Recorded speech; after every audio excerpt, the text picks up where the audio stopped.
How's it going, everybody? It's been a long time since I've been live. Like it was October 20th since the last time I went live here on TikTok on YouTube. I've been live on TikTok quite a bit, but honestly, I'm getting sick and tired of TikTok, to be honest. With their kind of BS with stuff, so I decided let's come over to YouTube for a bit. Maybe I'll start doing like daily lives here on YouTube and see how it goes. The only thing that sucks is like, I can't really have like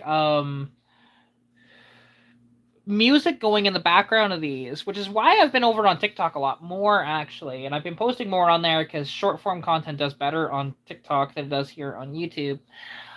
But yeah, I do have some video plans though coming up here. There might be another junkyard tour of I Pull You Pull.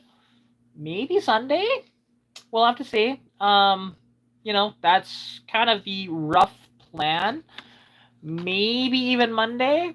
I do that. I'm not sure exactly what day I want to go up because I need to get up to Edmonton for a couple of things. But yeah, if you don't know, like my name is Katarina. And I'm a big automotive enthusiast. I also am big into hockey and stuff like that as well. So, yeah, I'm actually going to just notify one guy that he was wondering if I was going to go live here once he found out that I got banned for some BS on, on TikTok. But, pointy now. There we go, just messaging him. But yeah, it's one of these things, and like I said, I haven't been live on here in a while, and I apologize for that. I should have, but I just, like I said, I get more interaction on TikTok typically, and not only that, but I also get to play copyrighted music in the background, where here I cannot. Hey Kevin, how's it going? Nice to see you in the chat. And it sucks, like, I really wish that I could have like proper music playing and then you guys could hear it and stuff like that, but can't do it.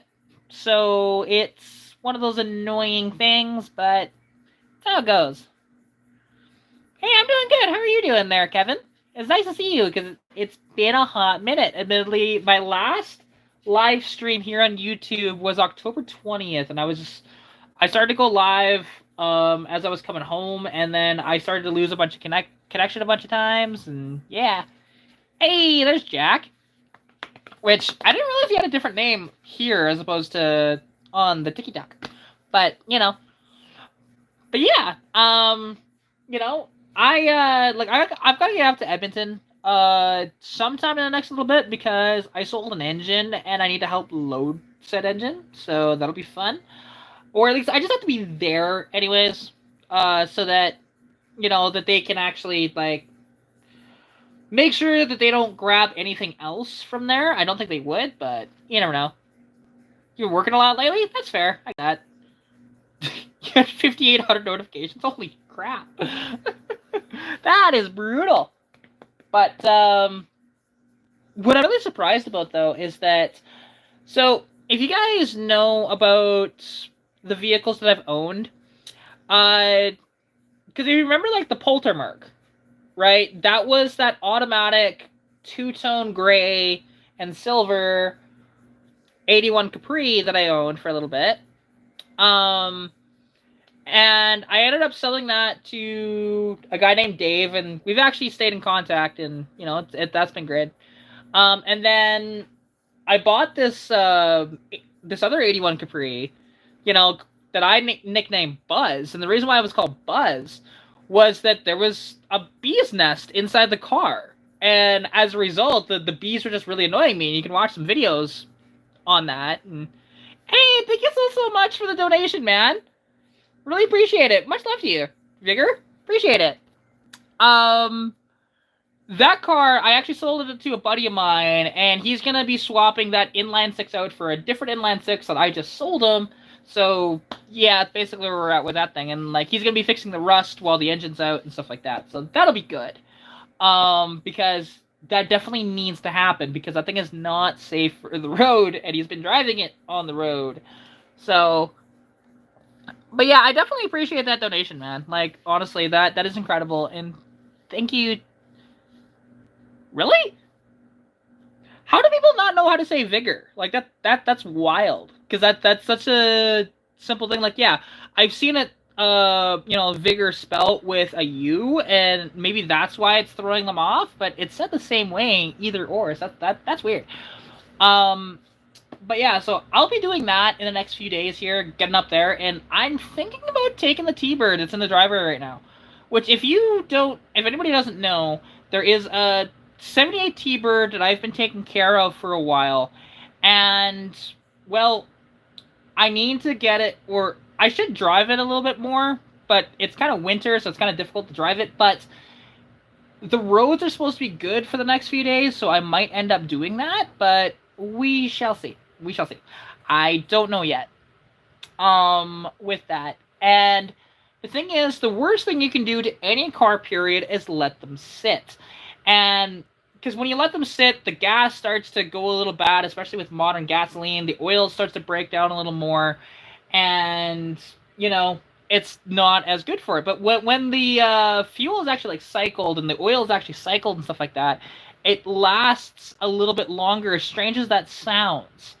But notice anything that sits, like even, you get like a bottle of water and you just crack it open and then you try and seal it back up, but it doesn't really seal properly and it starts to get a little stale and stuff like that after a while. Same idea when it comes to gasoline.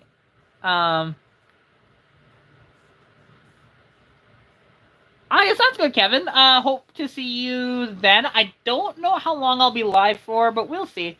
Depends on how good this live goes, I'm not transgender, devil's advocate. I'm not. My name is Katarina. I was born a female. I am a female. So.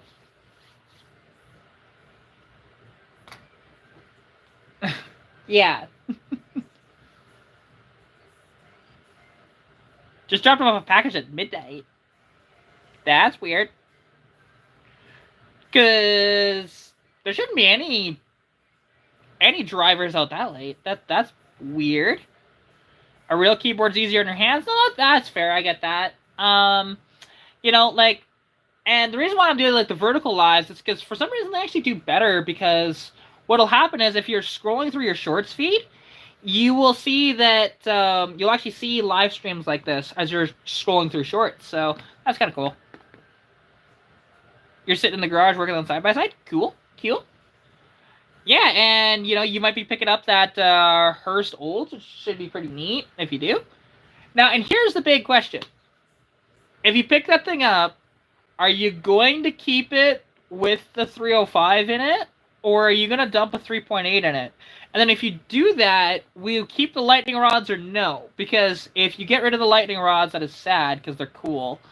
And then, yeah, because I know you like to bastardize stuff all the time, but you know what's gonna happen.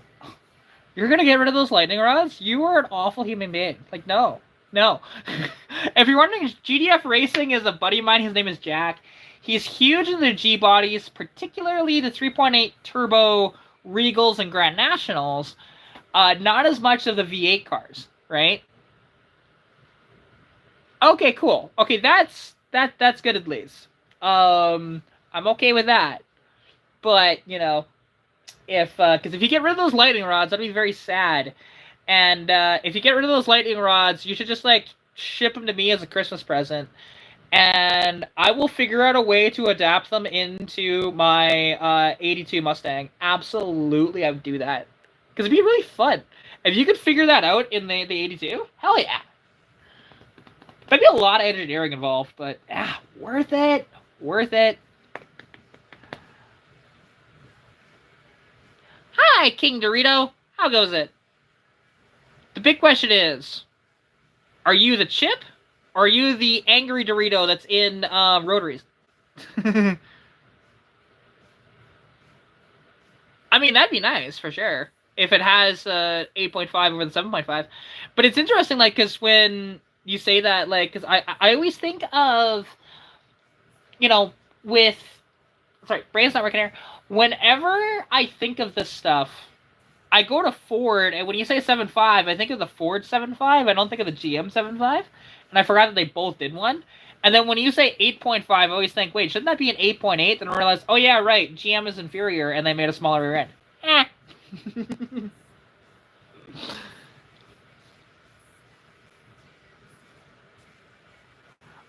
I don't know what I'd do with that 305, but I mean, if you're gonna gift it, I wouldn't say no to it, I suppose. Because I could probably find a at some point that's missing a motor to drop it into. Because realistically, 305s are not bad. People like stomp on them, but yet, if you just swap out that timing chain, they really wake up pretty good, actually. But yeah, because I mean, there's always some vehicle that needs a small block Chevy around, right? And hey, Brian, how's it going, man? Nice to see you in the chat, as always. And I am a female. My name is Katarina. You know, born and such. So, yeah. Hey, sounds good. No, I appreciate that, man. Yeah, I'd figure something out. I mean, it'd be really funny to put that on a Fox body, actually, but not that I do that, but it'd be really funny if I did. Because oddly enough, these inline six Fox bodies, that would basically drop right in. Pretty close to the motor mounts lining up to. Like, you'd have to modify the motor mounts a little bit, but you can actually use the stock motor mounts just modified. I've seen it. I've seen it. And it is wild, you know, that way. Okay, King Dorito, I already answered you. I already answered that question. If you keep asking me, I will remove you from my chat because it's getting very annoying.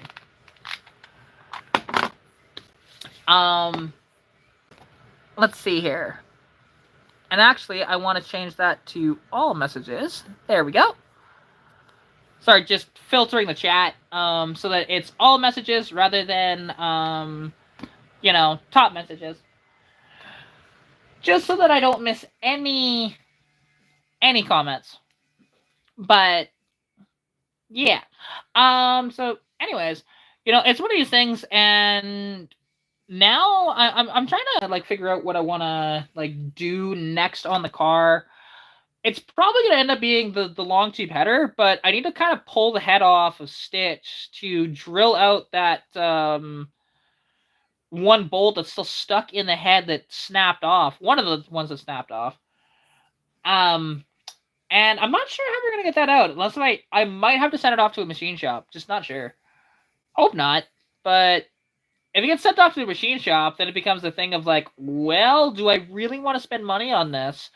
Or do I just let Stitch go down for a while and invest in like an Argentinian head or a Brazilian head for it? Which would increase performance exponentially. You would bump the horsepower from by about 70-ish horsepower by swapping to one of those heads. So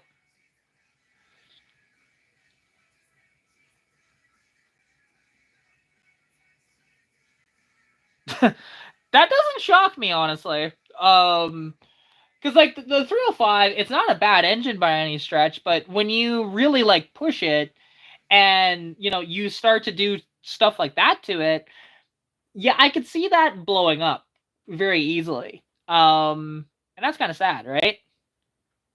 Oh yeah. People will just throw nitrous and not actually prep the motor properly for it, and that's what blows them up all the time. Like, nitrous can actually be okay, but, you know, will I put nitrous on any of my cars? No, honestly. I would much rather do forced induction via either a turbo or a supercharger. It's just a little safer. As long as you don't overboost, you're fine. Like, you have it set at a right amount, and you have a blow-off valves and everything. Because people say, you know, with certain setups, like, oh, you don't need a blow-off valve for this. I'm going, you should have one just in case. Because you don't want to overboost it, right?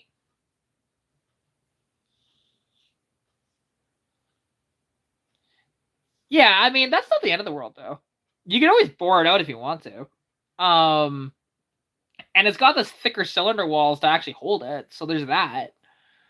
Like, I'd be curious, actually, what kind of a weird stroker would you get if you shoved a 283 crank in a 305? Because I know if you shove a 283 crank in a 327, you get a 302.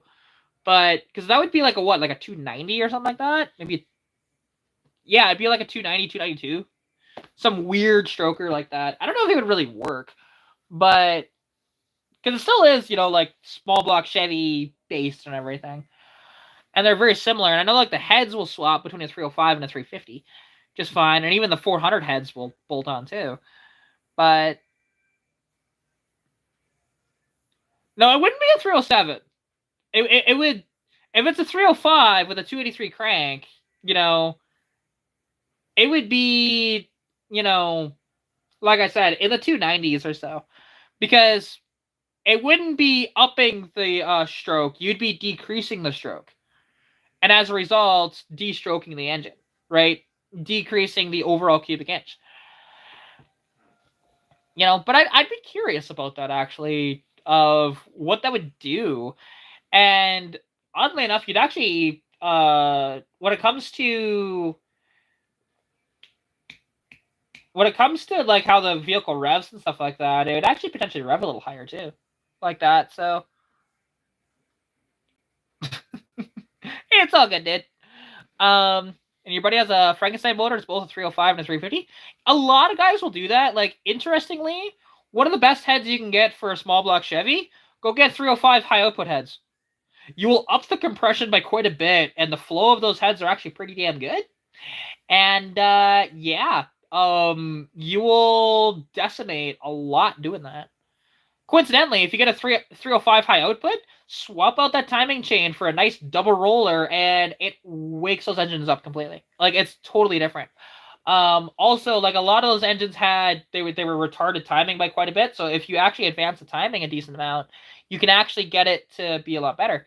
Hey, Dan, how's it going, dude? Nice to see you in the chat. And it's been a long time. I mean, you're in my Facebook group now, but because I saw your post in there. But yeah, how's it going, dude? And that's one thing. If people don't know, I have a Facebook page, or like group, I should say. It's Katarina's Garage Fans and Car Show Off. If you guys want to join it, feel free. I do have like post approval on, just so that we don't get like spammy posts in there. So if it takes a little bit for me to approve your post, I apologize. It's just me running it right now. We're at like 63 members, I think, so that's pretty good so far. See, and you should use Facebook. Just join the group to share your car and shit, man. Just saying. You should. Because Facebook's not that bad. It's really not. Especially like now, there's like zero politics on Facebook anymore because of the rule with like Canada and shit like that. So you don't see that. And I use Facebook a lot just to contact people, and I use Marketplace a ton, that sort of thing.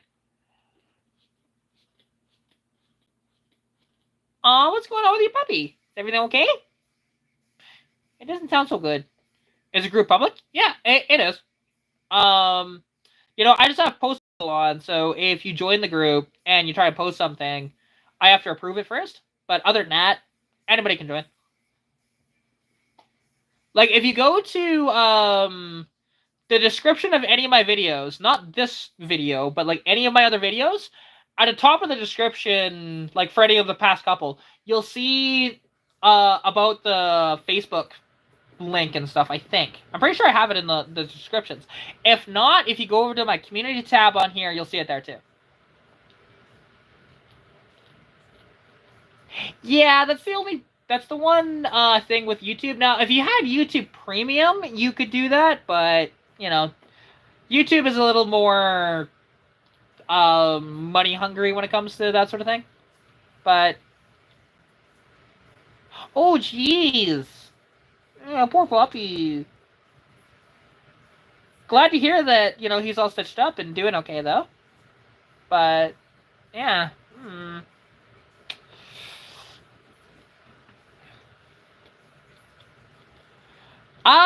Well, here's the thing.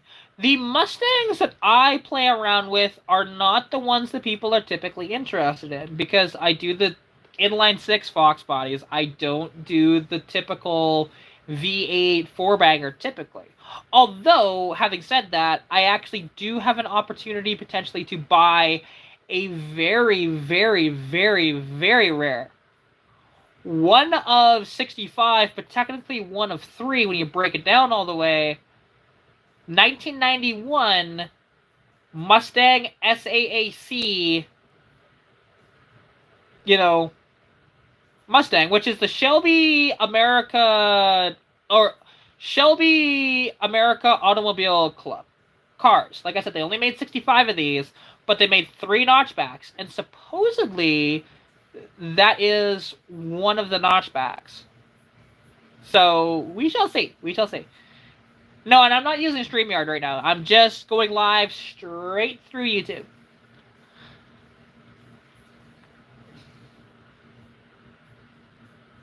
Oh yeah, if I end up buying this car, it's sitting at a shop just in the field right now. It's covered in like moss and mold and shit, and I'm like, man, why is that just sitting there? If it's actually real, it's amazing, you know. Oh well, there you go. Mine's cooler though. Like if I get this car, it's cooler than yours. And the only reason why I say that, it's a Shelby but not a Shelby Mustang, right? So. But yeah, I'm just live straight through the YouTube app on my phone. So that's why it looks maybe a little bit different. But I'm not on StreamYard, no. Because I don't pay for StreamYard, and I would only use StreamYard if I was going to have guests, to be honest, which is very rare that I've even attempted to have a guest. I have used StreamYard in the past with my 2 phones, so that one was like showing gameplay footage while the other one was showing my face. I've done that, but... The clone of yours was owned by the Buick God? Is the Buick God your dad, or...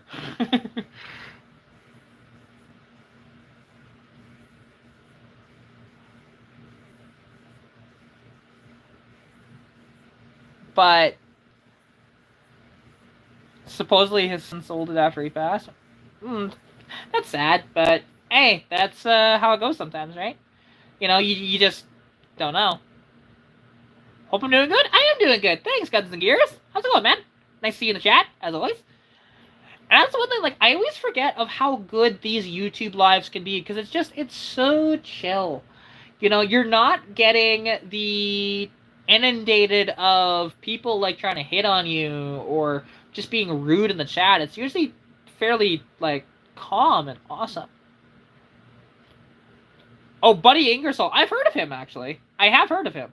But, yeah. Okay. Well, that's cool. That's cool. That's one of these things, though, like, I mean, I've been getting eye infections quite a bit lately, which sucks, but luckily I have the medication for it to go right away, like, almost instantly, as long as I don't let it go for too long. But, don't know why I've been getting these eye infections. It's been really frustrating, but it is what it is. Freezing up here in Canada? It's like minus 20 Celsius outside, so yeah, it's pretty cold. It's alright, though.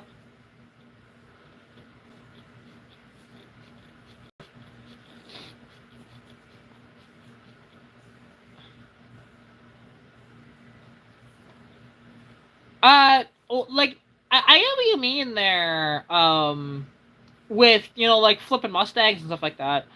But here's the thing. Most people don't want to deal with trying to import something through customs and stuff like that. I know I don't want to have to deal with that shit. And they sell well enough up here, so... It's one of these things, like... As an example, that rusty, awful Capri that my buddy bought, I sold it for $1,350. The other Capri that wasn't even running when I sold it to him, although I did have videos of it actually running, but at the time, like, it needed work done to it, and I sold that for $1,500, right?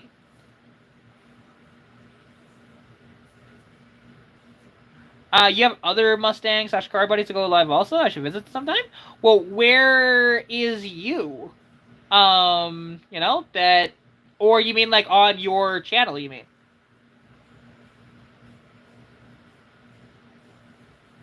Yeah, because it's just so easy to do that. I don't want to deal with the paperwork with that. I'm good, thanks.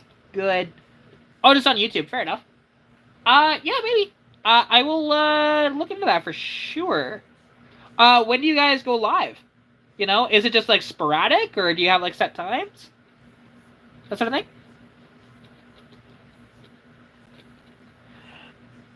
And somebody's saying go birds. I don't know who these birds are, but okay. If you're talking about the cobra chickens, no, they can go die in a hole. Nobody likes cobra chickens. Just no.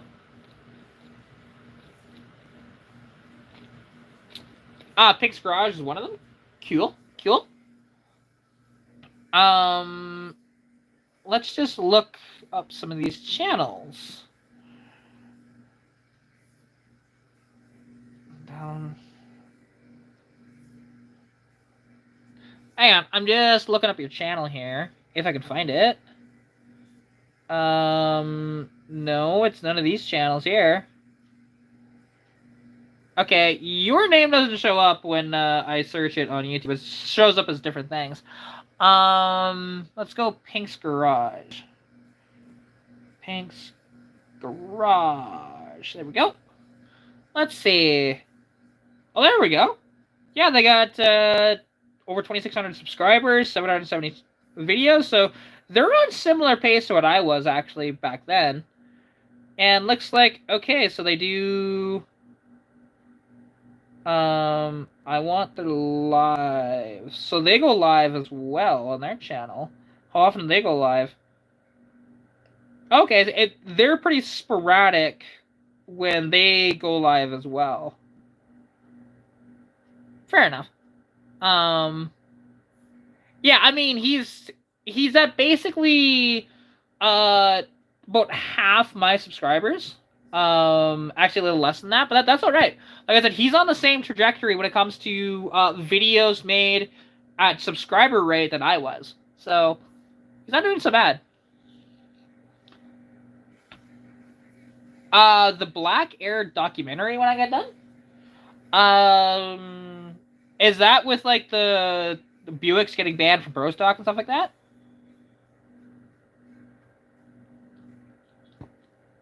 But yeah, and that's the one thing. I'm all for these smaller channels and going because I'm about community and not competition. Because the one thing is, you can't get jealous of somebody else's success. Like you have to move on and be better. And that's the one thing. And it kind of sucks because I lost some friends because I surpassed their channels by quite a bit of following and views, and they got a little upset about it. I'm like, I'm sorry, dude. I have told you the path to success about this. How to get to where I am right now, which, granted, it's not like a huge channel, but I've actually done fairly well so far. And he just wouldn't want to listen to that. Because he would never post short videos as an example, which is you kind of have to nowadays. So you post shorts, you go live on here, not all the time, but a decent amount if you can. Although, weirdly... Actually, with my lives, I've lost subscribers going live as opposed to actually, not going live. All the time, I'm at -5 when it's all said and done. It's weird. It's a weird stat.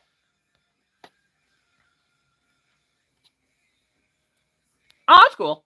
That's cool. Oh yeah, I mean, it's the same thing up here. Don't think that it's much different. Right now, although the guy's actually asking too much for this, and admittedly it's been for sale for a while, and that's the reason why he hasn't sold it. An 82 Mustang GT, no drivetrain in it, salvage title. He had a small block Chevy in it, I think, at one point, and he wants $1,000 for it. But salvage title, dude, your car is not worth much. It's worth it in a parts car, but it's kind of stripped out and stuff too.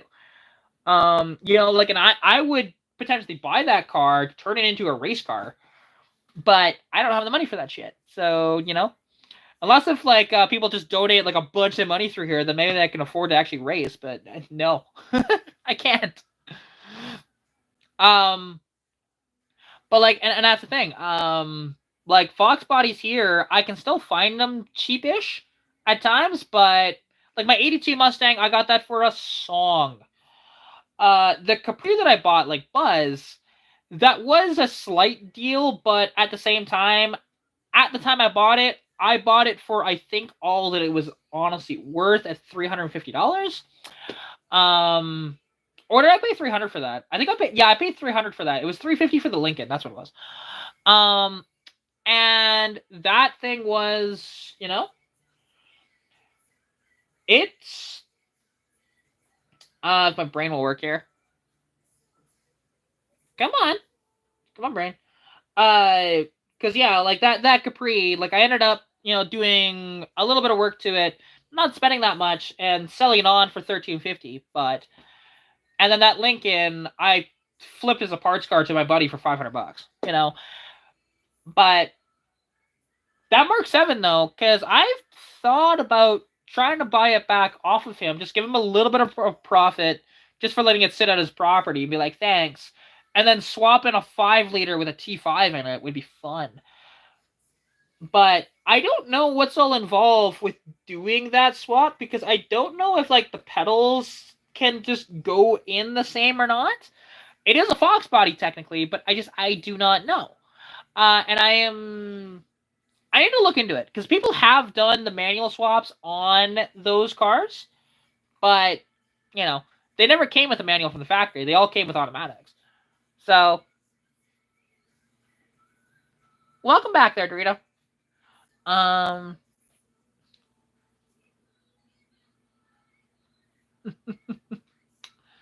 Okay, Dorito. The channel you're watching is Katarina's Garage. That should give you the biggest indication of what my gender is. Like, come on. Sorry, it's very fucking frustrating when people ask me that, because, like, genuinely, how would you feel if somebody walked up to you and be like, what gender are you? It's like, it's kind of rude, isn't it? Like, it's just so easy to not do that. Hell, even the name of the live is Automotive Live with Katarina. Like, fuck. I hate that shit. I really do. But, yeah, and Hondas have gotten pricey to build too, but welcome to the K-Series and when those came out and just dominate the market with, like, beating up on LSs even, right? Which is crazy to think about, but they do. And it's kind of sad. Now, I mean, I've only had one Honda, and I never really got to drive it. I heard it run for about 40 seconds, and that's it. You know, other than that, I never really got it to run on its own fuel system, ever. So,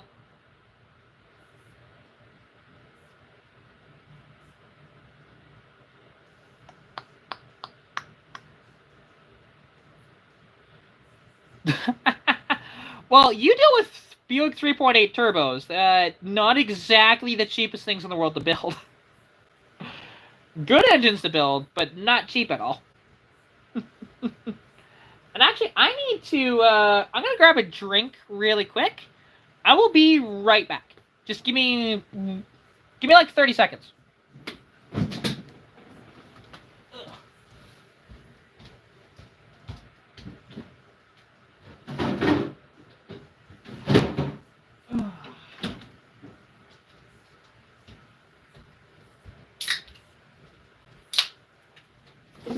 Like I said, give me like 30 seconds. I don't even think that was 30 seconds, but... God, that stuff's like crack.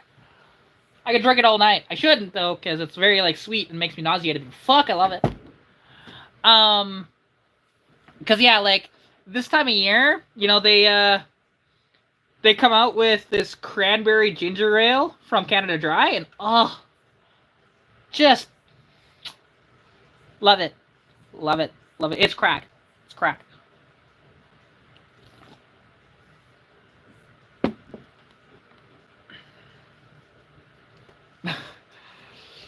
Yeah, boost is a magical thing because, you know, if you can turn the boost up in an engine, you can decimate a lot of things, right? Lemonade Canada Dry is better? How dare you? No, it's not. This stuff's crack. That's crack. See, and here's the thing. Like, when I had my 86 Mustang, I thought, how cool would it be to swap in a 3.8 supercharged engine? Because here's the thing. Like, the Ford 3.8 supercharged. Because it was a 3.8 car to begin with. So it wouldn't have been too bad. And I did have an extra block lying around, but from what I gathered from that block, it seems like it was for a front engine application for Ford. So, and I think it was out of a van because I actually think it was a 4.1, not a 3.8. So that's one of these things, and I thought about it, I'm like, that'd be really cool, and it'd be kind of a unique swap because nobody does it. People just swap in a 5 liter because they made about the same amount of power. But yet, those 3.8 supercharged engines, when they're built right, you can make quite a bit of power, and if you want to go like top speed wise, you get the correct gearing, and they'll do it. And they love being high RPM, those engines too. So yeah, your 4.1 is different. You have a GM. Mine's talk about 40 here, dude.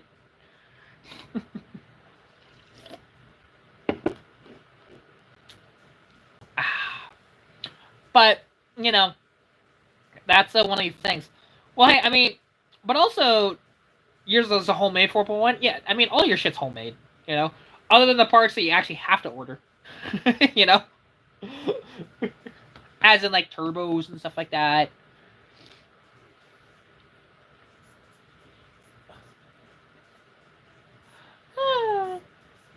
Well, hey, if my turbo isn't built by the time you come out here to visit, my turbo setup, you should totally bring some stuff with you and stay a while and help me build out the turbo system in that, because I know you probably have all the parts other than a manifold to fit my engine, but you would have all the parts, and I know you do because you build these turbo shit all day long.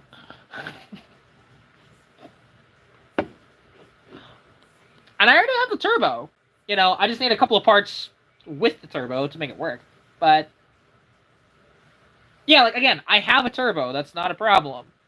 But it's just the other stuff of you probably have, as an example, charge pipes that could be modified to fit my application, and you probably have fuel pumps just lying around, that sort of thing.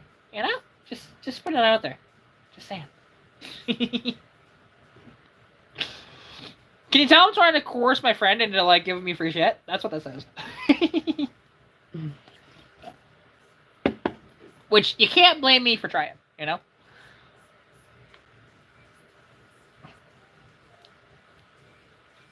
Exactly, just taking up space,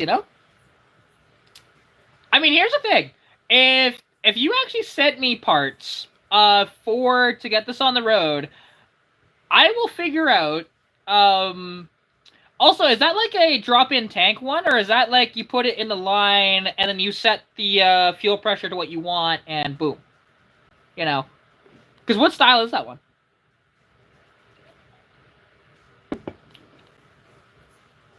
Okay, drop-in tank. Because that may or may not work for me. I'm not sure. Just because that's for, a GM, and I obviously have, I'm going to be using my stock fuel tank for this, so. Although, alternatively, it would be kind of funny if I did just a fuel system for the frickin' thing. If I put just straight up a fuel cell in the trunk, strictly for the boost application, nothing else. It does not run unless if it needs it under boost. That would be a little interesting, actually. Because realistically, I could set something up and make it work with not a lot of pressure, to be honest. Because I'm only planning on running about 7 to 8 pounds of boost anyways, so it's not like I'm trying to push 15 or 20. And I know the general rule of thumb is 1 psi per of fuel pressure per 1 pound of boost when you're carbureted anyways. I know it's different with fuel injection, but well, hey, if it is, let me know, because yeah, I'd be potentially interested in that. Faux show. Because I always take free parts when people offer them. Yeah, I always take them, no matter what. And if I can't use it, you know, I will see if somebody else can use it. I'll just give it away, sort of thing. Because I've done that a couple of times, you know. But yeah, because like I said, if you can't use it, you send it my way, you know. Because really, all I need properly for the turbo setup right now, because I have the turbo and that's it. So what I would need is to build fuel lines. I would need to figure out a fuel situation for that. All you'd need after that, I need to figure out a carburetor for it, because my motorcraft ain't gonna cut it for that. I listed it, but I might have to end up using it. I do have a Holly 500 2-barrel that I could end up using, but beyond that, I need basically everything else. So I need to figure out charge piping and whether I want to go draw through or blow through. Like, my brain goes, well, hey, draw through would actually be kind of easier in a way, but I don't know. We'll have to see.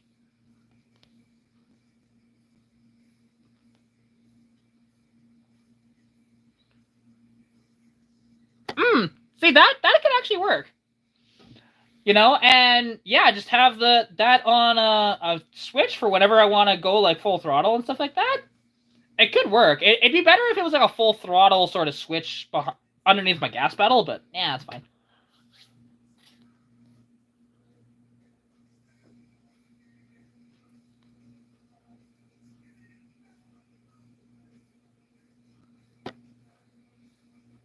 Yeah, you know, I'm not putting a K series engine in my car, thanks. Not doing that. I'm keeping the straight sixes, you know. Which I'm stubbornly keeping the straight sixes, because yes, I have I have screwed up logic into keeping the straight six. I really do. But I've already spent the money to keep the six. I may as well keep it, you know? So we'll see.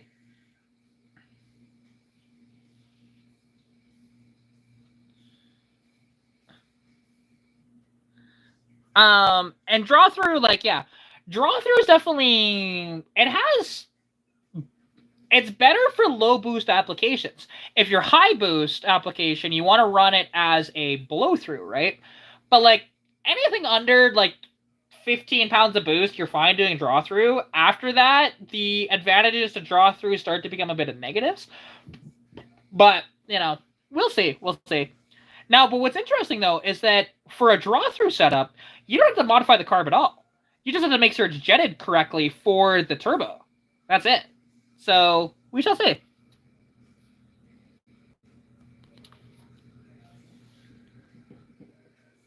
See, now here's the thing.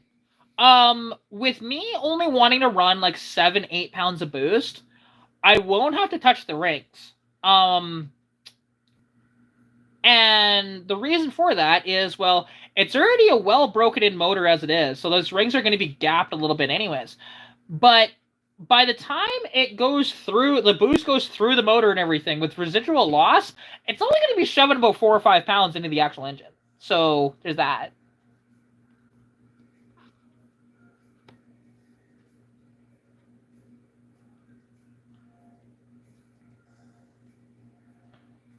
Oh, to be honest, like, a draw through can do that, but it's not. That's not as common as you think. Because like turbos, honestly, they can hold up to gasoline. It's not a problem, just as long as the gasoline doesn't sit inside the turbo. Which that's basically, and to fix that, it's a pretty easy thing. Of to just after you run it, and if it's gonna sit for a bit, just make sure that the fuel line's off, run the car until it runs out of fuel in there, and then shut it off, right? That'd be a way to do it.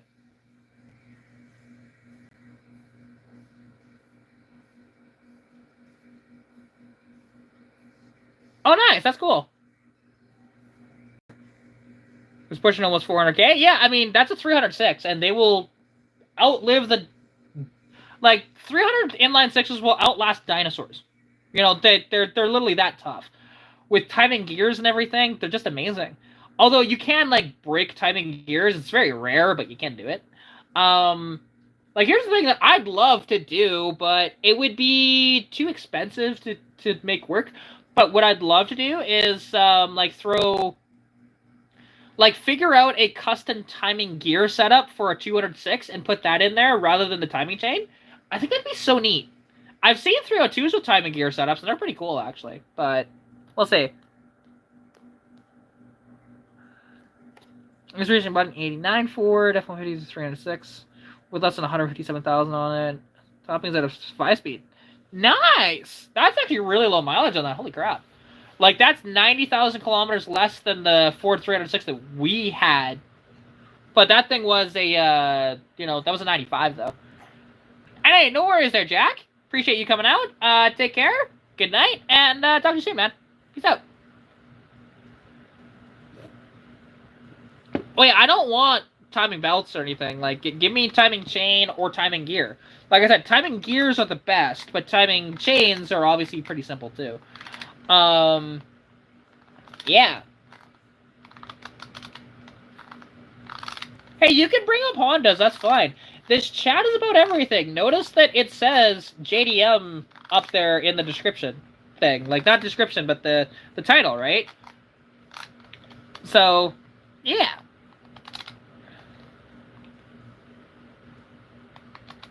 Oh, nice! No, that'll be cool. If you can get that going, that'd be sweet. Because, yeah, those 306s, like I said, they'll go forever. And it being locked up is not a big issue, right? It's one of those deals, because unless if it's, like, properly seized and not just, like, dry seized. You know, if it's dry seized, you should be able to get it to, actually turn it over, but hard to say. Oh, yeah, I've seen a lot of 4-banger Mustangs. Yep. They made a ton of them. I've had an opportunity to buy a couple. It's just, at the time, I didn't have the money, or I didn't really want it. Because naturally, I don't really have an interest in a 4-banger, unless it happens to be a factory turbo one. Because those would be kind of fun to play with. I know they're not great for reliability, but it'd be fun to play with for a bit.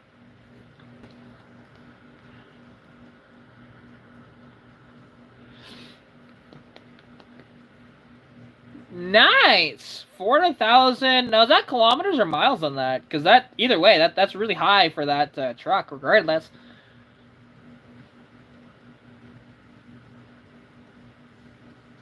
That's fair. Like, and that's the one thing, because a lot of the stuff is just, like, basic maintenance. I mean, having bent push rods kind of sucks, and it makes you wonder, why did it bend push rods? Unless the motor got hydro-locked at one point and bent the push rods that way.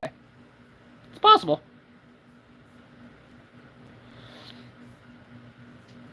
Wow, that's really high miles, especially for a Chrysler Town and Country. Did that happen to have a 3.3 in it? Or what engine did that actually have? Because I could see that for a 3.3, honestly. Going that kind of mileage, but...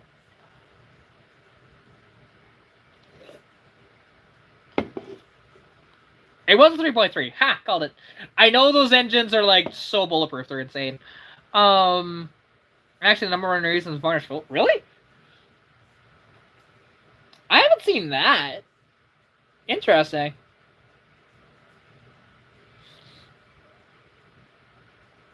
Oh yeah, it's way too overpriced for like a 4-banger Mustang that way.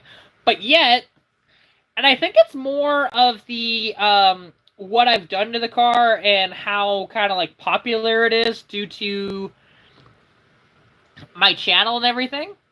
But because I've had multiple offers of $10,000 on my little beater Mustang outside. I haven't accepted a single one. But the last guy to do it was up in Edmonton, and I was washing my car at a car wash, and he kind of bombarded me. He happened to have 10 grand in his wallet, and he wanted to trade that for my car. I'm like, dude, it's not for sale. Sorry, dude. Hey, Peter, how's it going, dude? Nice to see you in the chat. Been a while. How was it, man? It's been a while. But yeah, like, and you see, like, ridiculous prices for stuff like that up here, too. But here's the thing. I go for the undesirable Mustangs and Capris. Oh, if it's a 5-liter? I don't want it. Give me a straight 6.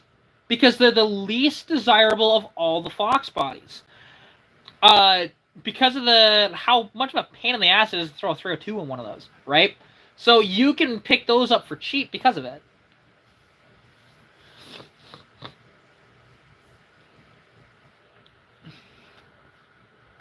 Hey, there you go, dude. That'd be good, Dan. That'd be really good, actually.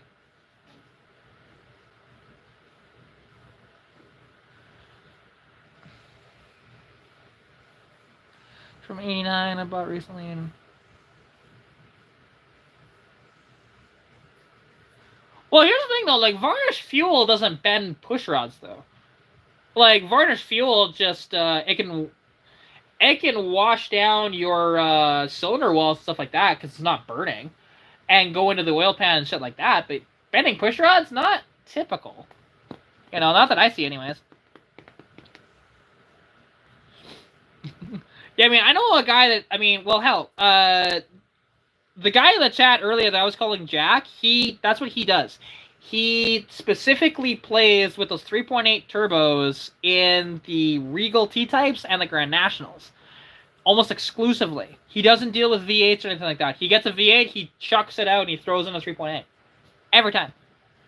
And I've been going good, you know, just always vibing, you know? You know, just hanging out, doing my thing.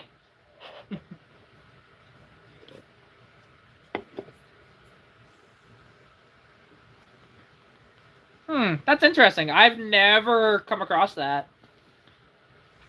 Like, yeah, the ethanol fuels and stuff like that can be really awful, but here's the thing, like, old gasoline will kind of do the same thing, too, like, lead-based and everything else.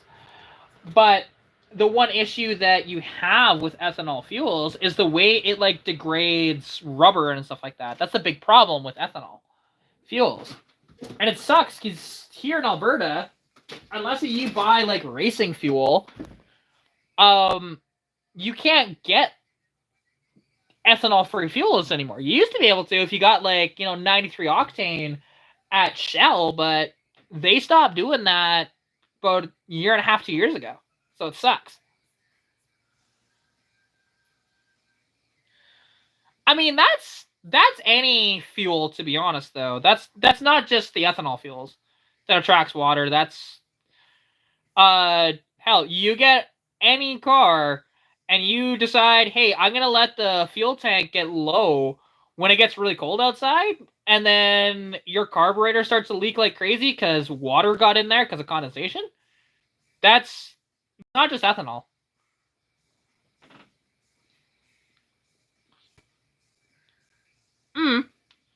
I mean, 351s in those Fox bodies, I mean, they obviously go really good. You definitely have to cut a hole in your hood, though, to do a 351. But beyond that, it works. Because I've thought about doing that kind of a swap in one, but I don't know, we'll see.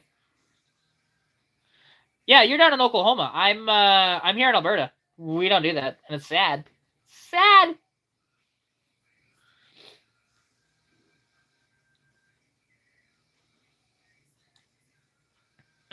See, I mean, it might attract more water with the ethanol fuels. It's hard to say, though, for sure. I have seen that, actually. Well, because Nissan's been losing money hand over fist for the past bit. But that's because Nissans are making garbage cars. Because welcome to being with Renault. Like, and Renault's garbage. So, or was it? I thought it was Peugeot. But maybe it was Renault. Regardless, doesn't matter. Oh, wait, no, that's right. It was Renault. Yeah, because PSA is Chrysler. Yeah, no, you're right. I did hear about that. And that's not really love lost there. Because... what does Nissan make right now that makes you, like, really excited? It's like 2 cars, but one of them's dying, and the other one is too expensive to buy anyway, so...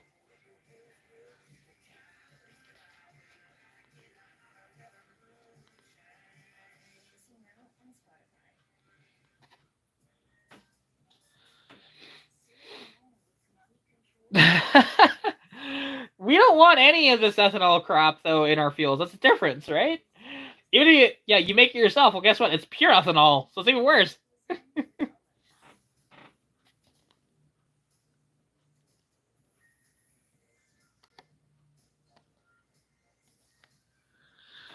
Fair enough.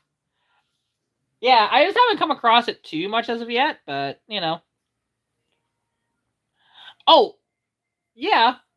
Like, it's interesting, actually, because Fiat initially was really good for Dodge. Then all their models became Fiats, and then it became garbage. You know? Hey, what up? Not much there, Kramer. How about you? How's it going, dude? Just add WD-40 or Marvel Mystery Oil to it. Doesn't work that way. Fair enough. Again, I haven't played around with gasoline too much to, like, you know, see that in person, but I'll trust you on that. You know, because I haven't looked up, like, the scientific properties of ethanol to see if it does that. But I'll trust you on that. Like, I don't like, you know, modern gasoline that way. It's terrible. And it just sucks that we can't get proper gasoline anymore. It's just this watered down ethanol crap that is just awful in your fuel system and everything. And, like, it eats, you know, seals and shit. And, ugh.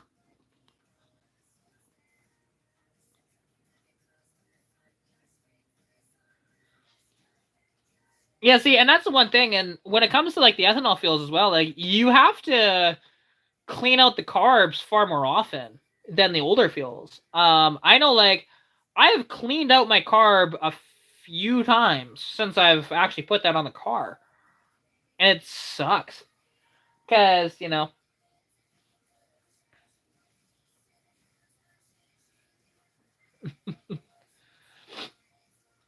Well, here's the thing. 87 octane has a lower flash point than what 93 does. So naturally, you need more heat and better compression to run 93 properly versus 87 octane. That's the big difference between the octanes, to be honest. You work at somebody's small engines you see frequently? Fair enough. I don't work on small engines, you know. Give me big ones.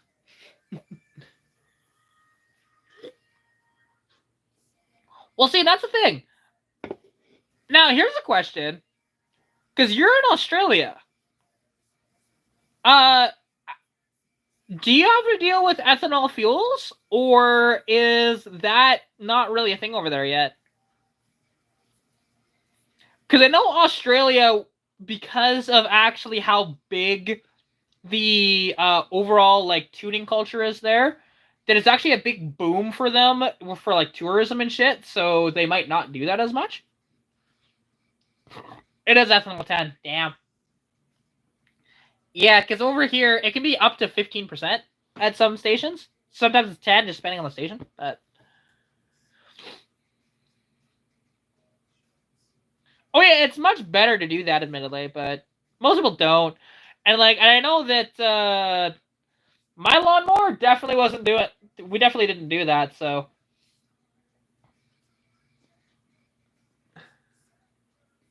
Well, yes, E85 is different. E85 is, like, exclusively like a. Hey, look at that! It is pretty much race car fuel. But naturally, because of that, it also, like, gets you way worse fuel economy and is horrible on your fuel system too.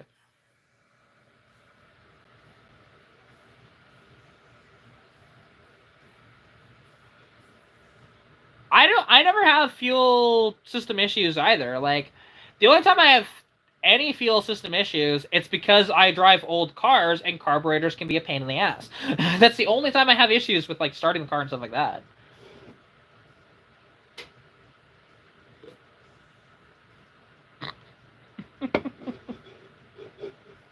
You don't know what you're missing until you take a straight six Fox body with a T5 manual swap that has a stripped out interior, and you take it to the track, and you almost keep up with, you know, a 2018 WRX and a S197 Coyote powered Mustang.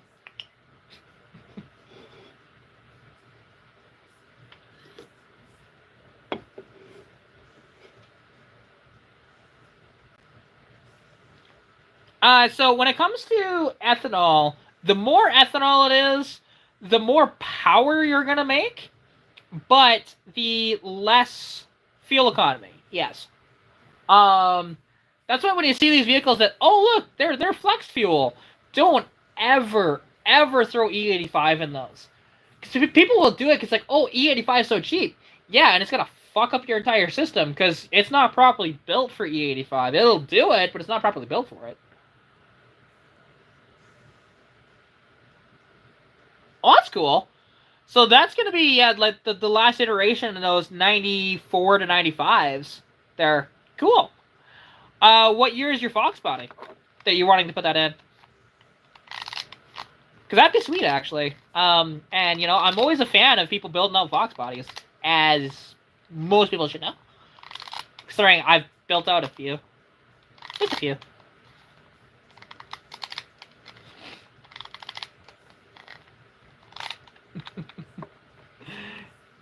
Yeah, it's always fun when you're trying to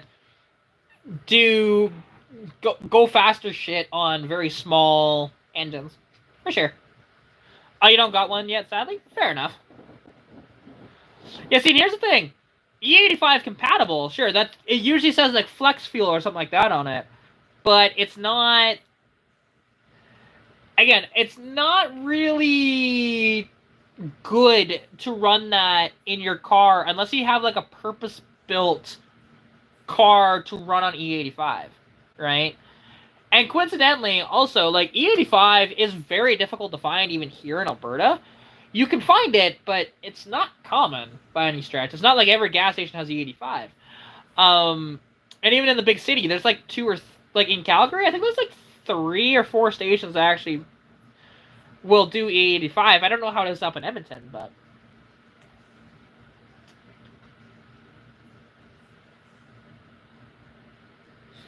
Oh, cool. 330 horsepower. That'd be around...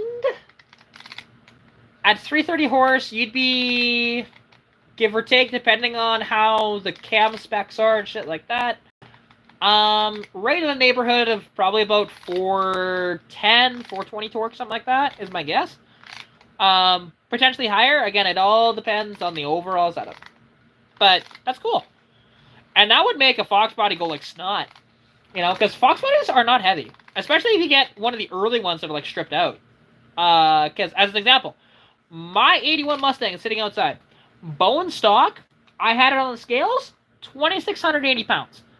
Now, it's probably closer to like 2,550 now, is my guess. But I'd have to get it on the scales to find out for sure.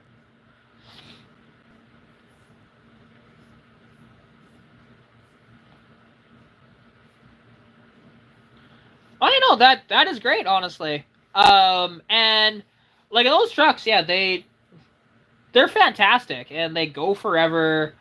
You know, very reliable and good trucks, honestly. Very good trucks. Hey, good night there, Dan. Have a good sleep and I'll catch you later. What have you done to lighten that Fox body there, Chris? Because those cars should be around 3,100 pounds.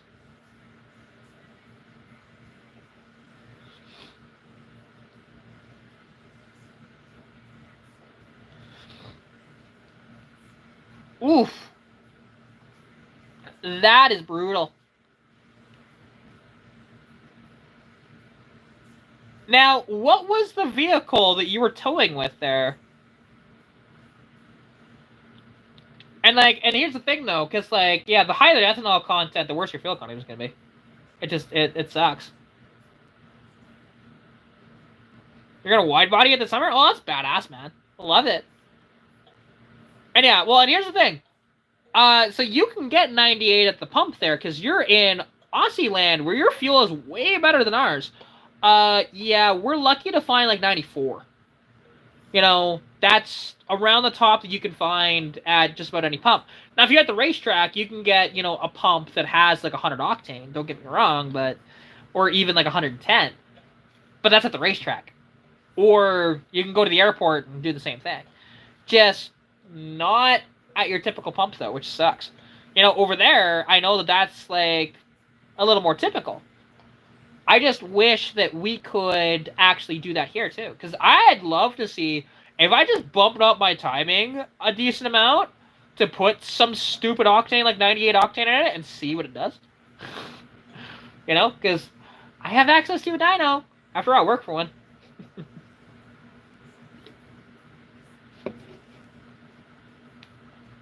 Let's go there.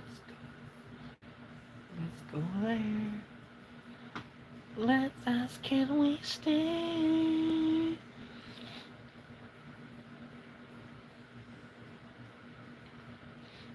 Oh, you think I'm running catalytic converters? Haha! We cut that shit out a long time ago. Like, come on! This is Alberta. We don't need catalytic converters. Just cut them out.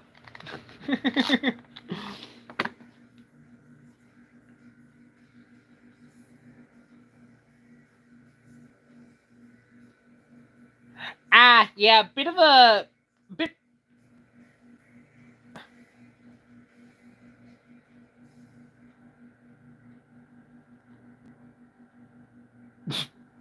That's a weird swap. Interesting. It's cool, though. Of course, before everybody else. Nah, that's fair. Cut the gas up to 100 octane. I mean, yeah, you might be able to. Like I said, I've never played around with that. Like, I've used Octane Booster in the past, and I have noticed that it did make a bit of a difference. I'd like to do a better test than what I did then, though, because the carburetor wasn't acting quite right at the time, and so I couldn't get a fully accurate test, but it did seem like it was a little bit quicker with the Octane Boost without touching the timing. So... Oh, geez, yeah, you need to, like, get chopping away at that shit, man. Soon as I get a vehicle, well, what happens? Hey, look, smog pump, you go bye-bye. Oh, look at that. Catalytic converters, bye-bye. You know, that's the first thing I do. At this point. Because after all, you can get money for that shit.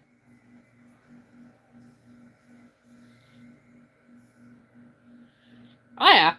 Like, and that's the one thing. Because, yeah, like, with mine, and especially with how that carburetor is...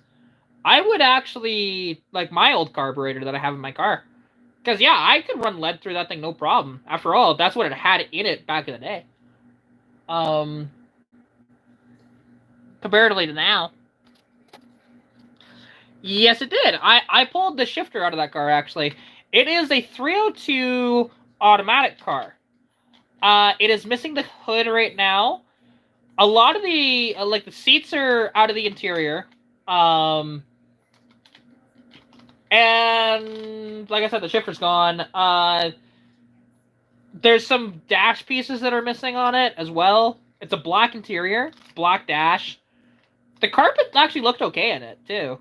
Actually, I should go back and pull that rear carpet out of that car to put in my 82. Didn't think about that. Yeah, I'm definitely gonna do that. See if they still have it or not with the carpet back.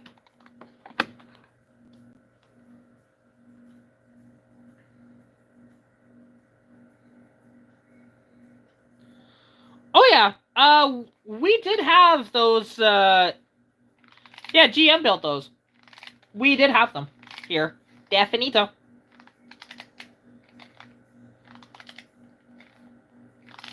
Hey, fair enough. That'll be cool. It's nice when you can have help when you don't know what you're doing. Because, trust me, there's been times when I'm like, I don't know what to do. And this is the problem. Like, I have trouble focusing on what I need to do on the cars, too. It gets tough, honestly. Give it down. They lift you up. You know, that's fair. I mean, and small engines compared to bigger engines, I mean, the same principles apply. It's just you're dealing with a lot more cubic inch and stuff like that, right? So the tuning and stuff like that changes drastically. But, you know. I don't know, maybe. Oh, Saber's going good. He's on my lap right now, and, you know. Like, here's the big fat cat. Very sleepy old man, eh? It's purring.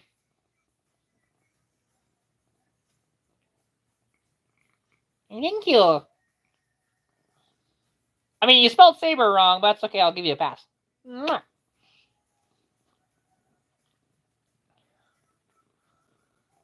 Hey, there you go. Two-stroke bicycle in your kitchen. Let's go. Because where else are you supposed to build a two-stroke bicycle? You know, definitely not in the garage. Screw that. Yep, that's how you spell Saber. Oh, Saber loves me a lot. Like, here's the thing. I've had him since I was 4 years old. He is 26. So we have a huge bond, to be honest. And it's funny actually, because I will say this to troll my TikTok audience when there's just like a lot of children in the chat. Is that I will show Saber up on the chat and be like, my cat is older than all y'all, so just pipe down, right? Hey, Saber, where are you going, sir? What are you doing? Can you just lay back down, sir? I know I picked you up and you were trying to go to sleep, but now you're being a bit of a pain in the butt, eh? Now you're being a pain in the butt. Oh, don't fall over, dude.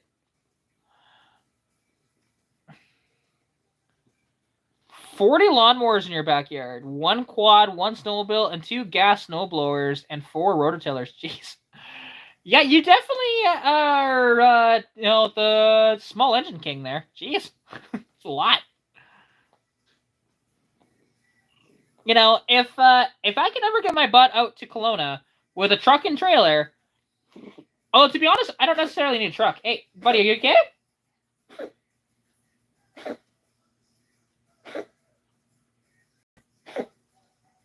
Hey, bud, you okay? Do you need down a bit? Just want to make sure you don't puke on me, bud. Eh?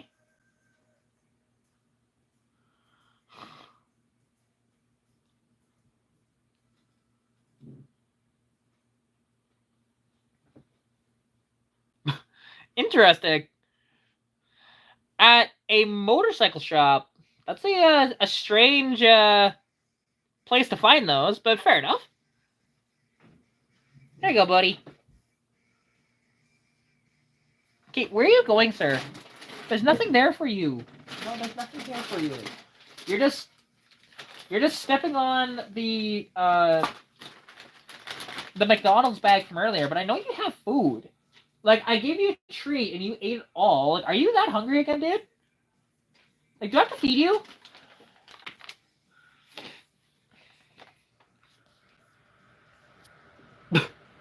Hey, there you go. Nice. Like, there's nothing in there for you, sir. See? There's nothing in there. See? Nothing's in there for the kitty cats. Oh. You're being a weirdo, dude. Being a weirdo.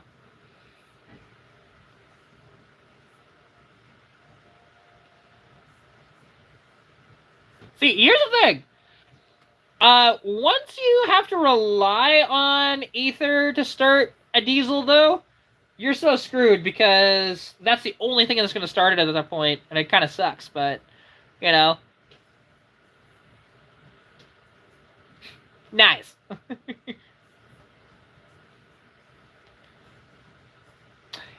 Yeah, see, now, here's the thing, and actually, I didn't finish what I was going to say. So, because if I can get my butt out to Kelowna, because you guys will like this if you're into, you know, the old small motors. It's a 1977, I think, somewhere in the 70s, anyways. A John Deere 440 snowmobile. You know, like that, and that thing is so cool. It's been sitting for like 30 years, at least. So it's probably locked up, is my guess. And I want to revive it so bad. But I need to get out to Kelowna, though, which is a long fucking drive.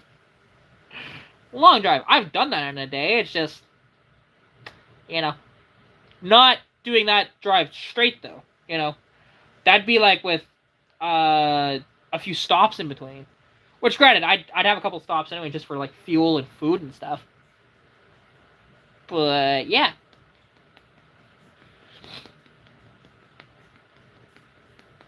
And which... Hang on. Peter, which car are you talking about? Because naturally, since the last time we talked and stuff like that, I've had a few different vehicles, so I'm trying to figure out which car you're mentioning.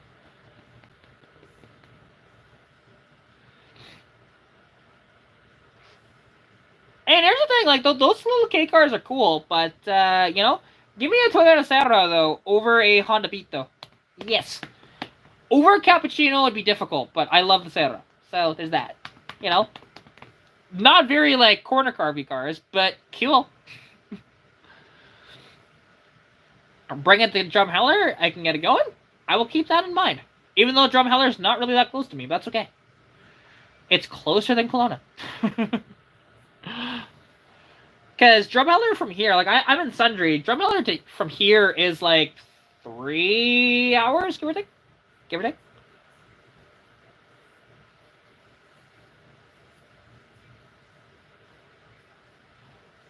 Yeah, well, depending on where you are in Alberta, because there's some places in Alberta that aren't 1,000-meter altitude.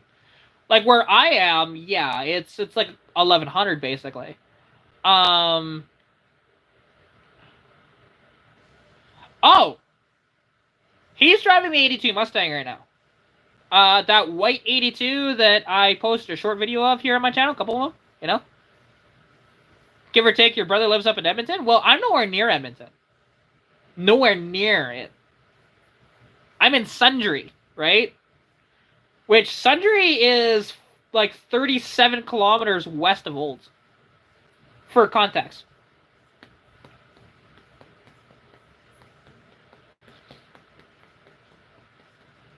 Oh, here's the thing. I love lightweight cars and how they handle. I mean, case in point, I track my car. Like, I take it to...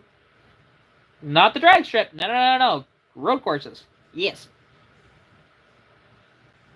Let's see. Let's look up Drumheller from here. I can't remember how close Drumheller is from here. I know it's not like a close, but... Drumheller, let's see. Survey says... It's an hour and 46 minutes from here to Drumheller. That's what it says. So, not too bad.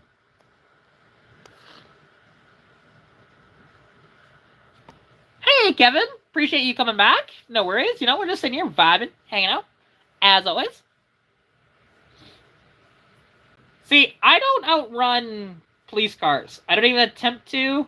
Anytime I do something dumb, I pull over. Because I do not condone running away from cops. That's dumb. Dumb.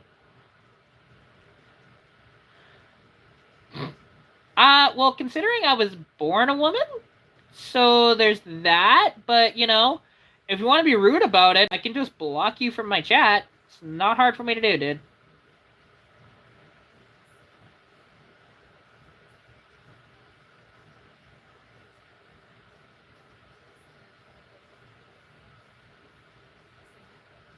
Fair enough. I mean, Calgary to here is an hour and a half, which is kind of funny, but...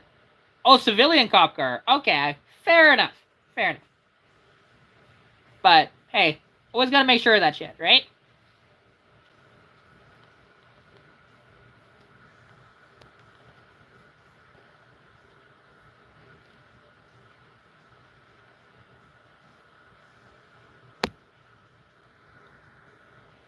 Sorry, I was just looking at something. But yeah, so, like, my dad right now, like, he's driving the '82 Mustang. I did a transmission swap, and I did, like, fix the brakes on it so that he could drive it. That's about all I've done so far to it. I do want to swap the rad in it, because it's got a really tiny rad, and I want to put a big rad in it. Which, I have a bigger rad on my deck right now. It's nice copper core, you know, V8 rad. And so that 0.6-inch rad, it'll be like a 1.5-inch or whatever the stock ones are. But, and that'll go good in that car. And then with the fan shroud and everything, you know, be nice and cool going down the road. Because naturally, the gauges also lie to you too. Like, it shows us like high oil pressure when that's not the case. It shows like the temperature's really high, which again, I don't think that's the case either. It shows the voltmeter not working properly, but again, that's just the gauge. So, other than those little niggles, it's actually good.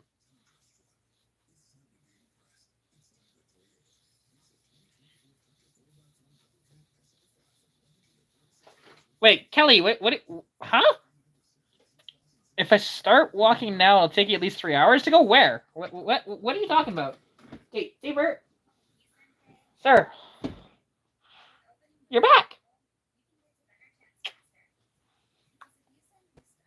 I don't know what you mean by that.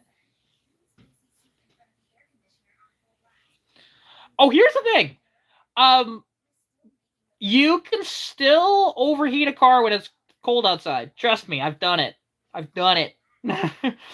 With a stock ride in the stitch and with it leaking coolant at the time, basically ran it just about out of coolant, and that thing was like steaming bad. That's when I first got the car, to be honest, because I didn't realize I was leaking coolant, and then I took it for a test drive down the street, basically leaked all the coolant out of it. It's like, shit!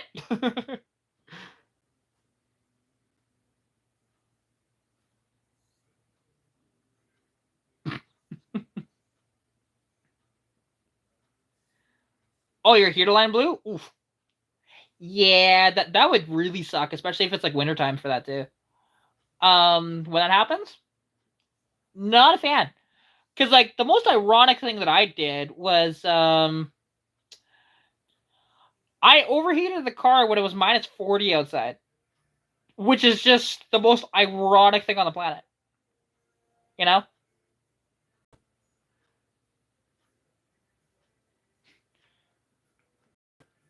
Well, actually, time and distance have some relativity if you're like in a car and driving, you know, but that's not exactly true with what you said.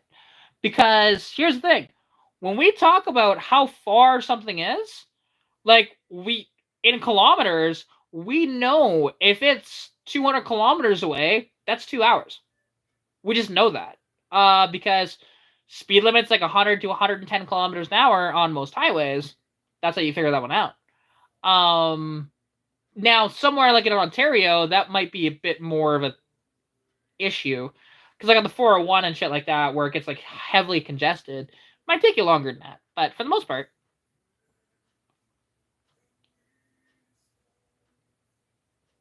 see, here's the thing: you change the thermostat 2 times a year. I have only changed my thermostat once. I've owned the car for 4 years. So, it works pretty good. Don't have any issues with it yet. But if it does give me an issue, that's going to be fun. Don't get me wrong. But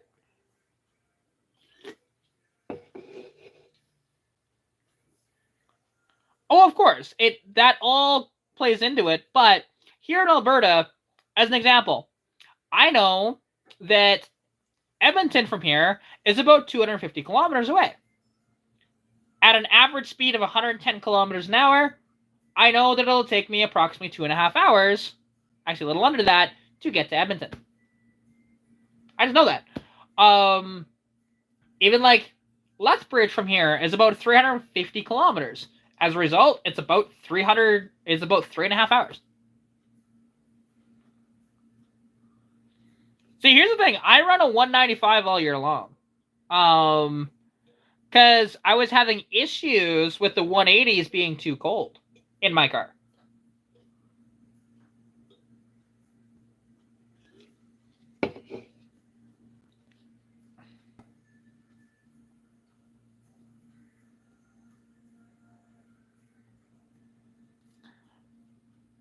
That is such a bizarre setup in that T-Bird.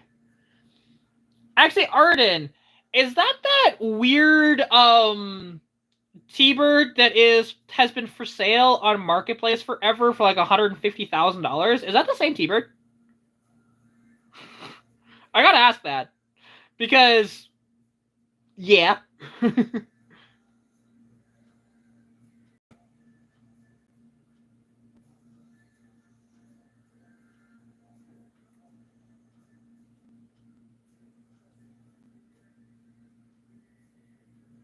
Fair enough.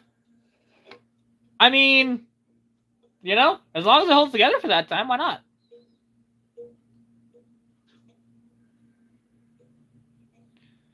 Oh, see, that's not a thing here. A Class 5 means you can drive anything as long as it's a single axle. Once you get to multiple axles, then you need different licenses. You can drive a 2,000 horsepower car with a Class 5. It's kind of funny.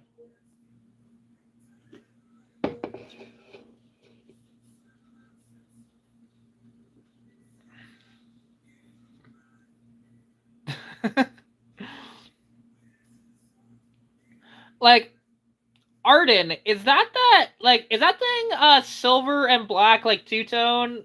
And is it on Marketplace right now? Or is that somebody else's car that they're just, like, similarly built to that thing?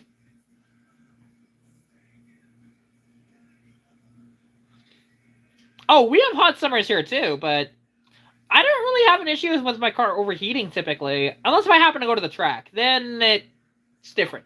But because just the with the short laps that we run, and then you're basically in a lineup, and the temperature creeps way up. You know, like not this past season, but the year before, the first year I ran at that track, I just pulled the hood off and I was good. I didn't have to push my car or anything.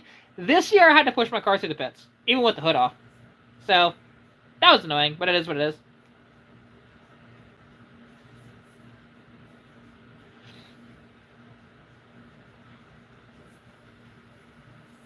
Exactly. Well, actually, I thought the law actually. Well, I guess it is technically 2 axles, I suppose. But yeah, because I normally call that single axle just because like the drive axle is only 1 axle, right?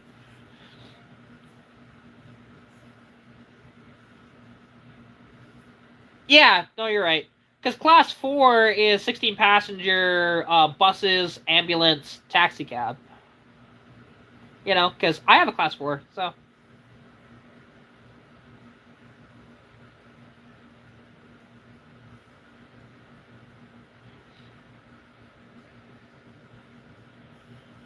Oh, absolutely. I'm again. I like the weird and different swaps. It's just like a 600 cubic inch diesel is just a bizarre swap. That's all I'm saying. Um, but I've seen weird engine swaps. Don't get me wrong. But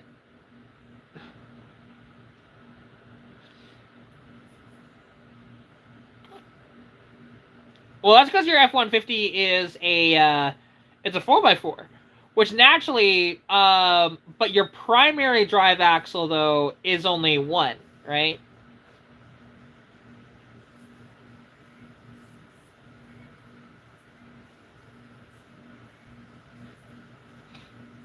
Yeah. All right, leave it to Ford guy to break down the licenses in the chat. Oh, and don't forget, Class 6 is motorcycle, Class 7 is your learner's license.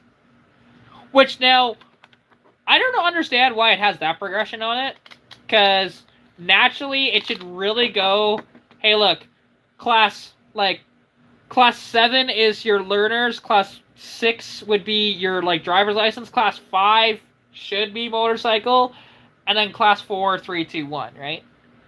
Like, it should be that way, but it's not, because welcome to weird lawmakers, you know?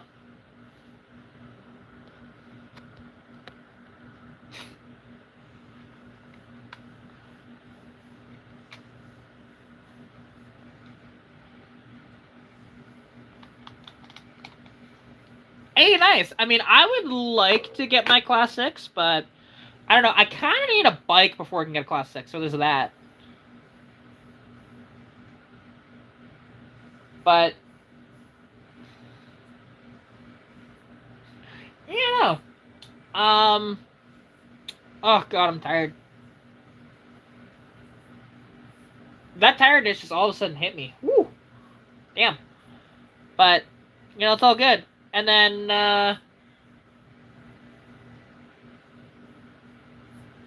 oh, hang on.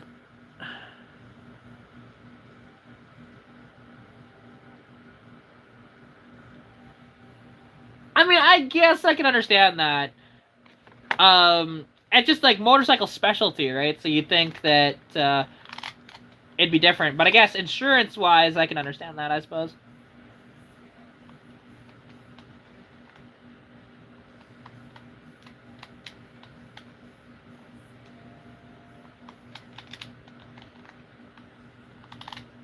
Oh, interesting. Very interesting. So just out of curiosity, how much power does that thing really make? I know it's gonna make like fuck all for horsepower, but what about torque? Because I'm curious about that.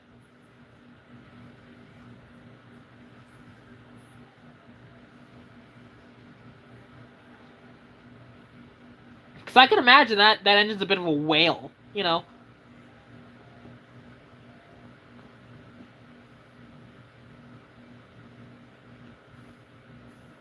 You have a license, but you have yet to learn. Wait, you got a license, but you don't know how to drive? How'd you manage that? Because you have to do like a road test, just about wherever you go.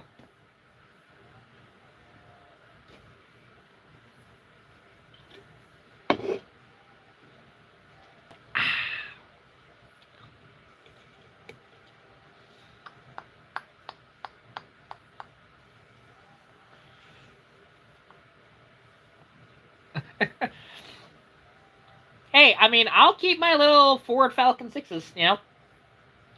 Nothing's gonna make me swap those out. I mean, unless if I swap those motors with each other, because that's kind of the idea. But we'll see. 210 horsepower, 550 foot-pounds of torque at 2,000 RPM. Jeez. Oh, that's crazy. Yeah, no wonder you're busting out or busting 8.8 axles. That's bizarre. Because yeah, naturally, like 8.8s are good to like maybe 400 like horsepower and about the same torque. 1,000 torque? Yeah, no, not a stock one, anyways. Because I can imagine like you broke the C clips and the axle was just like, see ya.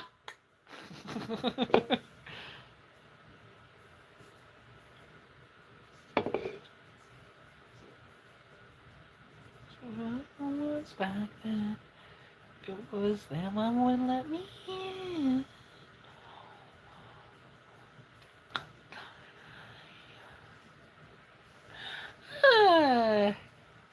Yeah, I'm just trying to think though. My brain's not working for things to say at the moment.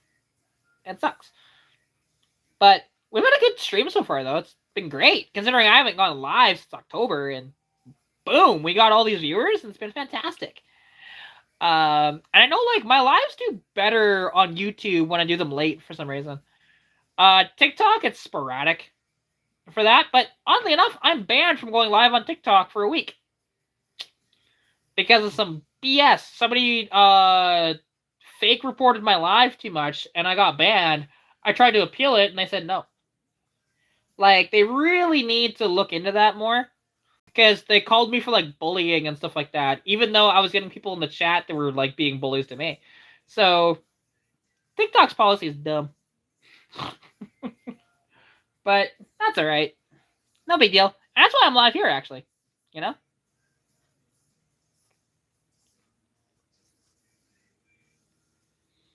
That makes no sense. How are you breaking, which, oddly enough, a 4.6 makes more than 138 horsepower, though. I'll say that. But, yeah, you shouldn't have been breaking 8.8 axles with a 4.6. You know?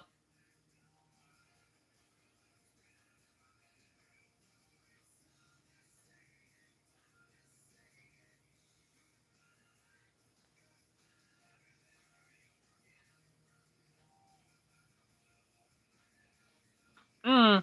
Hey, Chris, how's it going? Nice to see you, man. The second owner messed it up? Yeah, because I was going to say, like, a 4.6 is, you know, like 240, 250-ish horsepower, so how the hell is it 148? Like, that's way lower than the power it should have. Way lower. Like, hell, I mean, that little 285 V8 made about that. On the dyno. And that's a 285, which is just... It's an engine that's, like, very durable, but it's because it doesn't make enough power to hurt itself.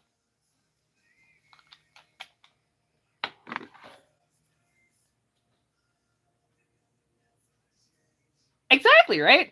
I get all my Aussie and New Zealand buddies to hop in the chat. It's great.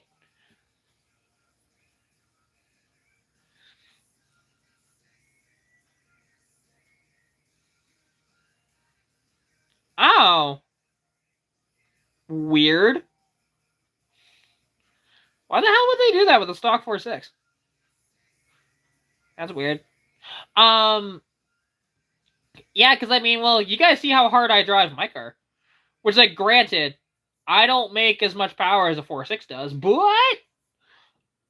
I'm not nice on that car. Like, yes, I do baby it a bit, but I do have my fun. And I've never broken that rear end. Hell, even the 6 3/4 I didn't break. That's a 6 3/4, you know? Although, it was starting to make a little bit of noise once I pulled it. A little bit.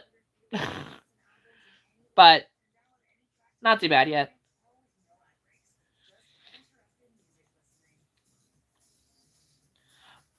You'll want a little more than just a high lift cam and a 283 to rev it to 10,000 RPM. Just a little bit more than that.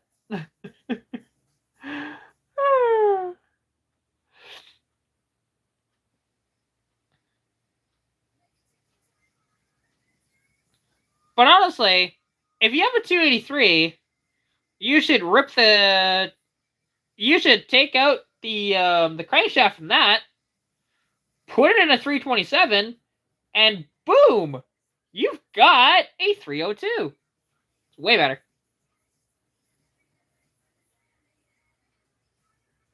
There's that too. Like if you're running an 8.8 with slicks, yeah, you're gonna grenade those C-clips. Guaranteed, and your axles fall out. That's not unheard of. Or even the center section of the gears and the spider gears like just destroying themselves because there's too much traction. I've seen that too. Like that's why I wanted to get sportier tires for Stitch just for like my track days, but I am worried of potentially hurting it if I do that. So that's why I don't.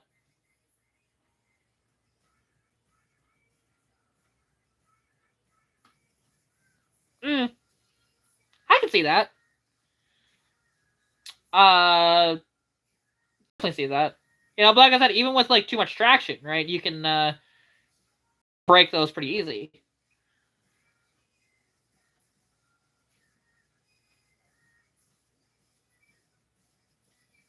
I mean, it can for sure. The only thing that sucks about these overhead cam motors that they're putting in everything now is that they don't have much down low. All their stuff is like up high. So naturally, like if you actually want to like, hey, do truck things with it, you have to rev the piss out of it. And that's the shitty part about them. It's no different than because my buddy, he wanted to give me this 4.7 Dakota. And I was gracious about it, but then I drove it and then I tried to do truck stuff with it, and I go, this thing is garbage for being a truck because it had the 4.7 in it. So naturally, you had to rev the thing to like 6,000 RPM for it to do anything. Just wasn't a big fan of that truck, to be honest. That's why, like, give me cam and block all day long. Because at least if you're doing truck stuff with it, hey, lower RPM. So, you know, you're in the torque band. Not having to be, like, freaking high RPM and wasting so much fuel doing it.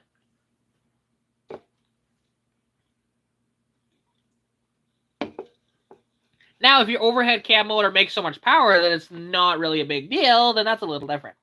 But stock, you know, it's kind of I mean, maybe. Did you know that there actually was a concept for an overhead cam Hemi? It never got into production, but they did have a concept for it. You know, but that was a 426 based Hemi though, not the new 5.7 stuff. But that was when when Ford was running the 427 camera motors. It was at the same time that Dodge was thinking about building this.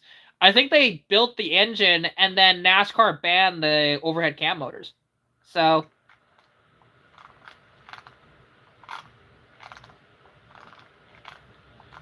oh, exactly. Like those 306s, they're fantastic for just, you know, doing doing actual truck things, they're great at that. But oh, you're not wrong there, Spank.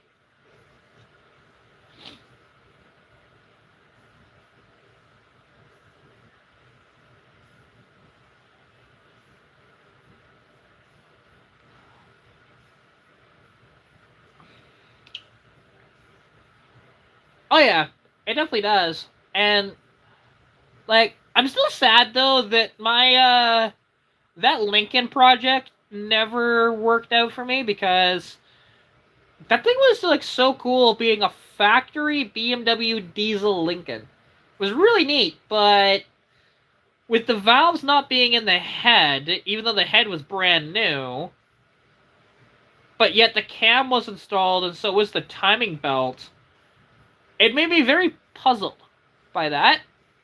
I was like, why the hell would somebody put it together this way? Like, you should have put the valves in first before you installed the head. Just a thought. But, yeah. And they didn't mark the valves either to which hole they came from. They were all lapped, but, you know, you'd have to, like, get that whole head machined again with all the valves and stuff, just to make sure that everything's good. And then plus that cam had a bit of rust on it, too. So then I just said, fuck it, and I sold it as a parts card to my buddy.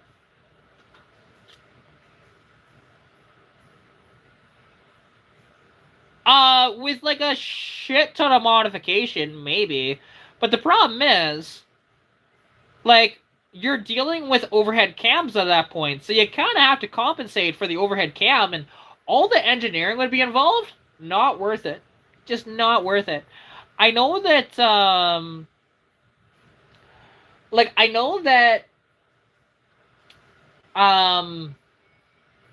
for brain will work here, that, because somebody was trying to do a Barra head swap, which is the 4-liter overhead cam inline 6 from Australia.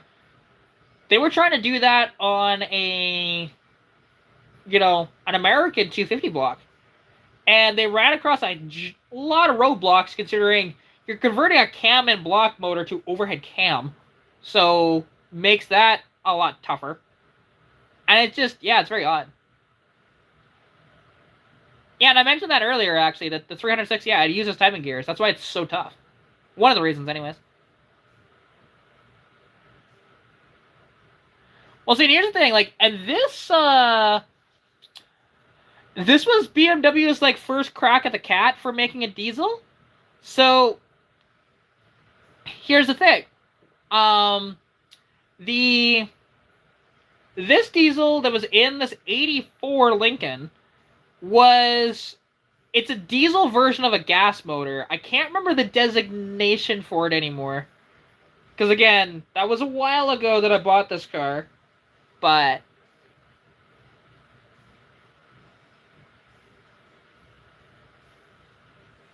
oh yeah, I mean, wiring is awful on any luxury vehicle. I mean, that Lincoln would have been horrible for wiring, too.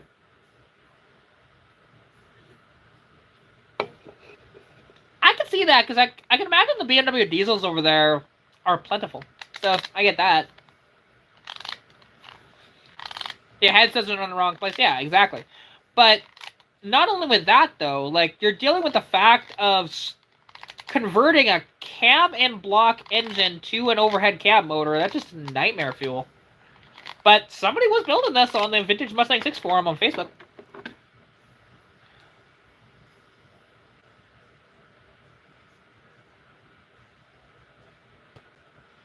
Oh, there you go.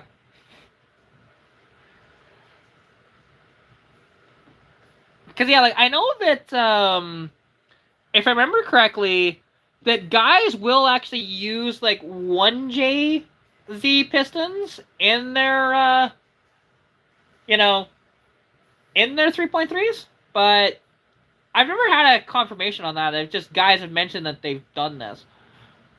But, you know, because naturally, you can't buy aftermarket pistons for that car. You can buy forged connecting rods, you just can't buy forged pistons, though.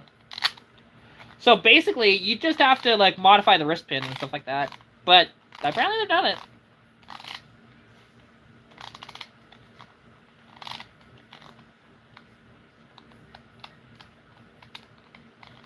Oh, that's perfect. Yeah, get the metal gears. Don't get the plastic gears. Ew.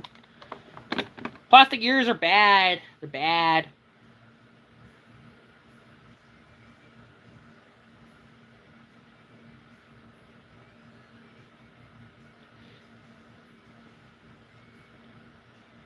Oh, yeah, so Dodge has the Hurricane 6 now. It is a 4-liter, I think, inline 6.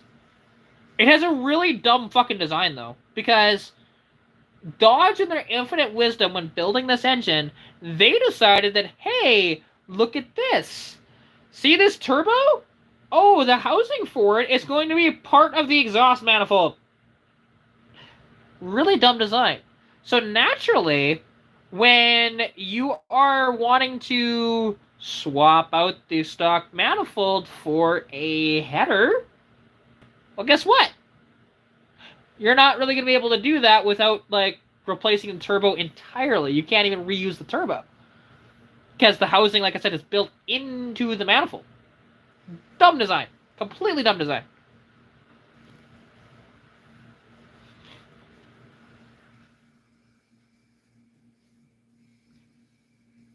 That's fair. I mean, that's one of these things. Like, I've never heard of anybody running RB stuff and these straight sixes. I've heard of, Toyota JZ stuff being used, though. Like I said, I've heard of somebody using 1JZ pistons in their 200 inline 6. But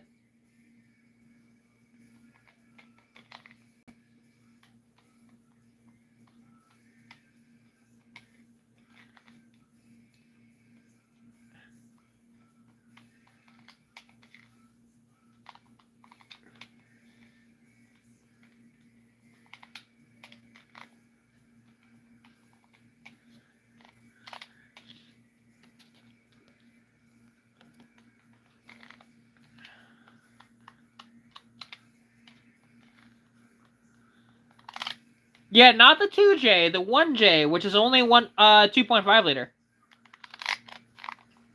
Like I said, not the 2J, the 1J. Because I'm pretty sure that has the correct bore, if I'm not mistaken. Again, guys have claimed they have done the 1JZ pistons on their cars. I cannot confirm whether or not that would actually work, but people have mentioned it.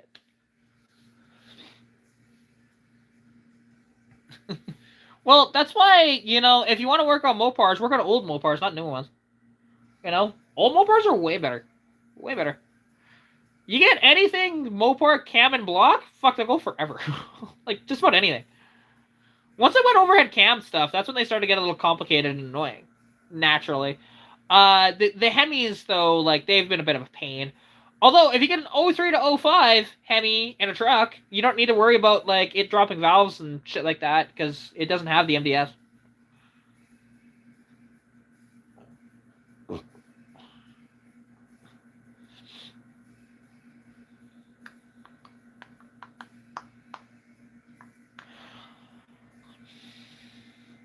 Oh, here's the thing, like, the slant sixes from Mopar are fantastic,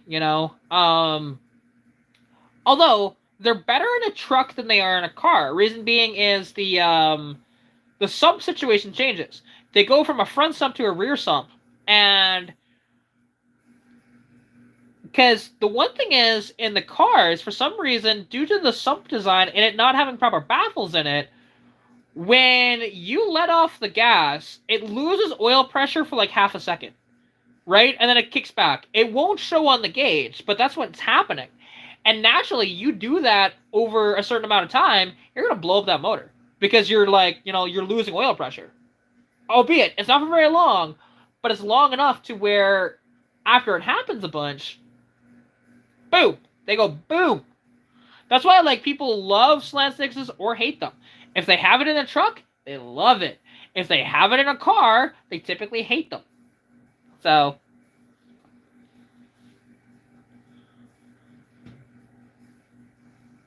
you see, no. Also, I've heard overhead cam engines have a tick too. It's not just Hemis.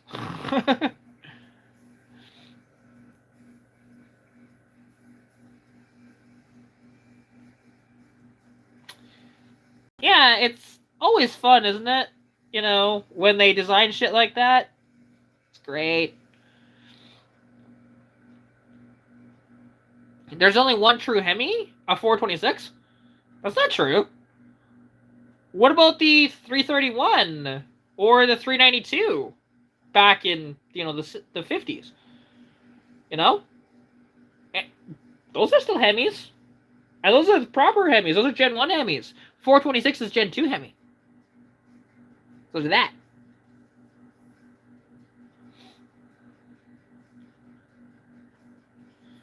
Well, here's the thing. So a Chevy motor will cost you a lot less than building a Hemi, because trust me, those Hemis are expensive. There's a reason why that a lot of guys don't run them, right? Yeah, hey, my little 200 inline 6 was used in a lot of swathers as well. Like, it's funny, whenever me and my buddy are driving down, like, back roads and stuff like that, he'll point out swathers and say, that probably has your motor in it, you know? Like...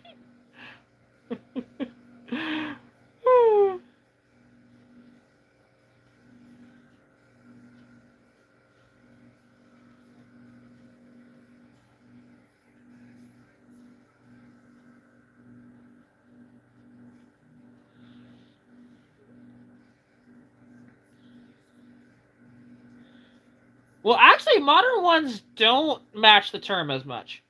The old ones are, you know, they were a lot closer, because, like, because Hemi's naturally, it means hemispherical, right? So, it's round, right? And basically, you have a dome piston in it with a dome, you know, valve area. And naturally, that creates your extra compression and stuff like that, extra air, all the different stuff. And there's where the Hemi was born.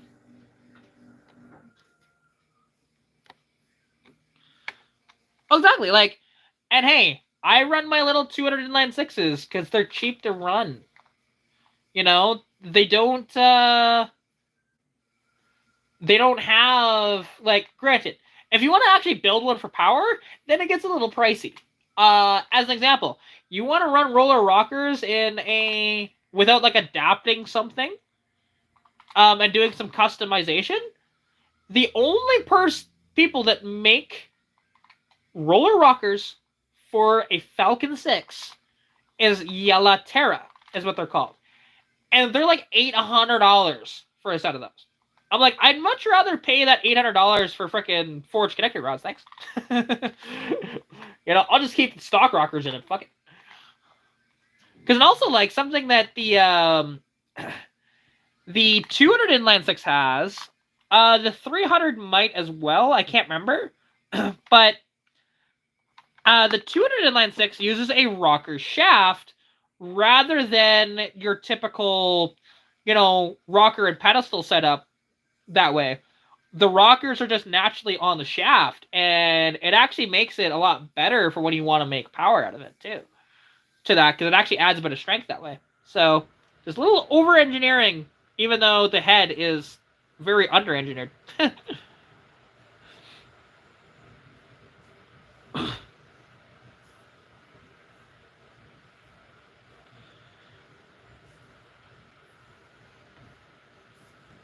Oh yeah, I mean, actually, hang on, 429 overhead cam. I thought there were 427 cameras, not 429. I could be wrong, but that's what I thought.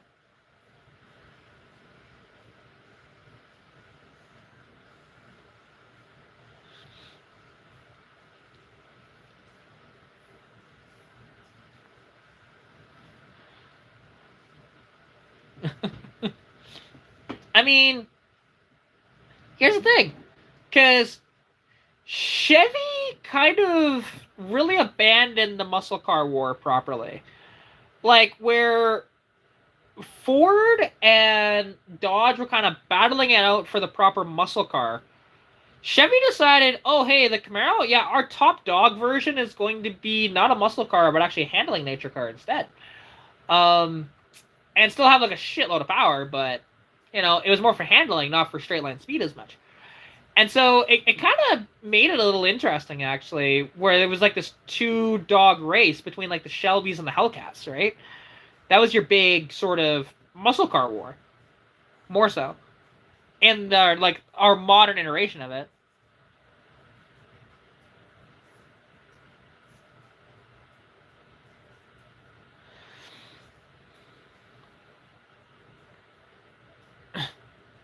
Ah, there you go. Cool. I didn't know that. It's pretty cool. Oh yeah, well here's the thing. You want to know how you make a Smogger 460 wake the hell up? Swap the timing chain on it to a 429 timing chain, you'll gain about 30 horsepower doing it.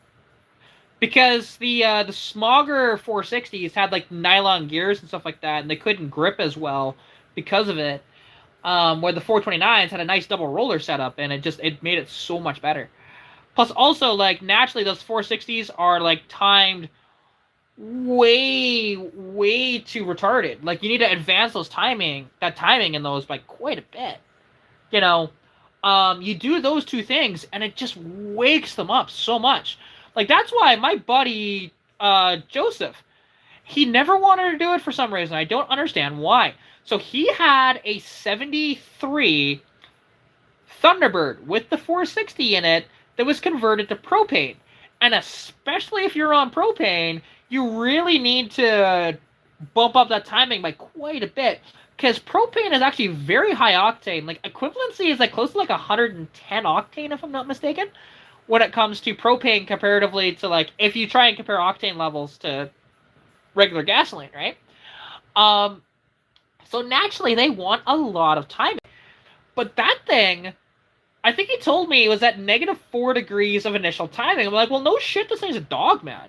Like, no joke, you put that thing to like 15 to 20 initial degrees of timing, that thing will burn the tires off. You know, and you'd probably get better fuel economy too.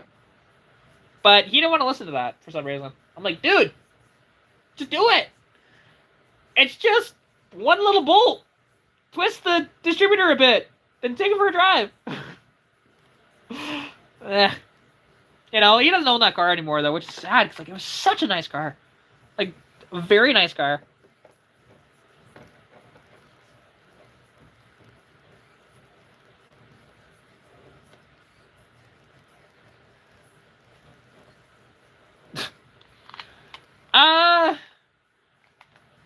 I don't know. Yeah, that's a weird one.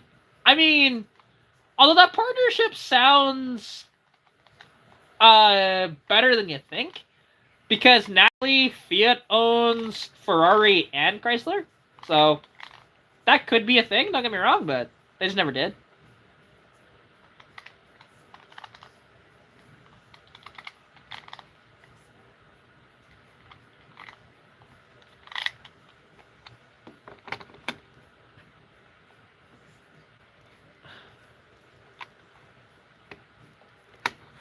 Wait, I'm kind of confused, Arden, of what you mean by that. What do you mean? I can puzzle. Sort of goes against the idea of the Viper? Fun fact. Did you know that there was a Viper that wasn't a Viper? Most people don't know this. But alongside the Gen 4 Viper, there was literally... No joke, it's the same car, just with a different body on it, made by, it was Alfa Romeo, actually, you know, and, yeah, it was weird, it's cool, but, naturally, I don't know if they used the V10 in those from Dodge, though. They may have used their own engine, but if you look at it, it's like, that's a Viper, 100%. So, like, I can't remember which Alpha that was, though. And it definitely wasn't the Prowler. No, the Prowler had a 3.5 in it. They didn't use a V10.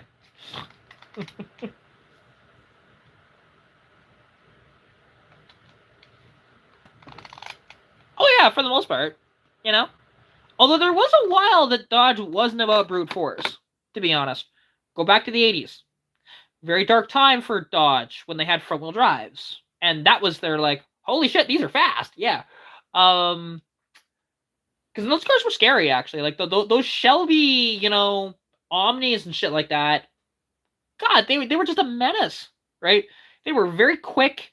They were light as hell. They handled really good. And, like I said, they beat anything on the road at the time. Because even, it took Buick to dethrone them. Like, Buick came along and it was like, hey, we're going to build a GNX to decimate that thing. And they did, right, with that. But still, though, by the time they finished with that whole partnership between Shelby and Chrysler, the last iteration of those L-body / K cars was a Charger in 1987 that made 220 horsepower in a front-wheel drive. Fucking insane. And no, we're not talking about the Laser, and we're not talking about the Conquest either. Like I said, the fastest car at the time through the 80s from Dodge was the Shelby Charger in 87. That was the fastest car they made.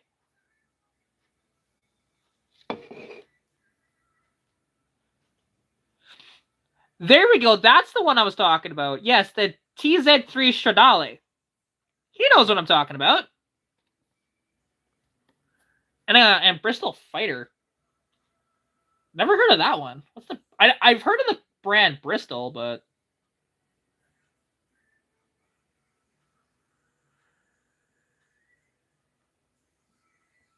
let's see. That thing looks weird. That Bristol. Yeah, and it does use the Viper V10. Okay, so that's another one. I didn't realize that there was actually another version of the Viper from Bristol. Like, look at that thing.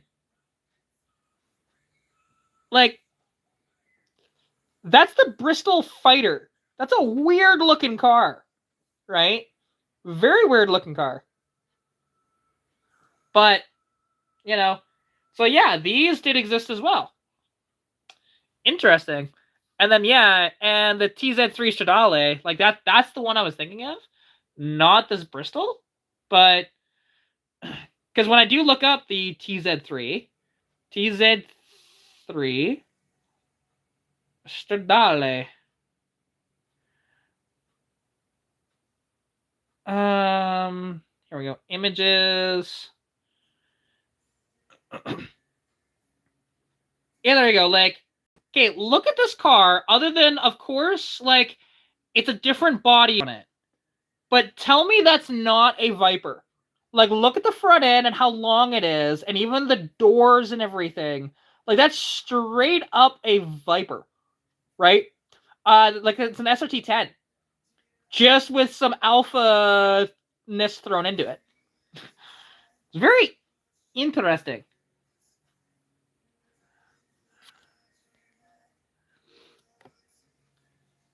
Third Gen RX-7, that's the FD. I wouldn't say that looks like a Viper. I'd say that more looks like a,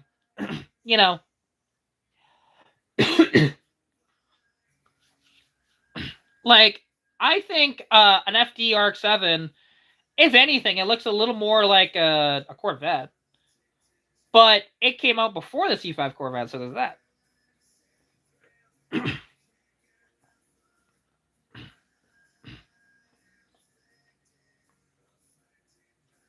Oh, interesting. I didn't know there was a Viper TV show. Cool.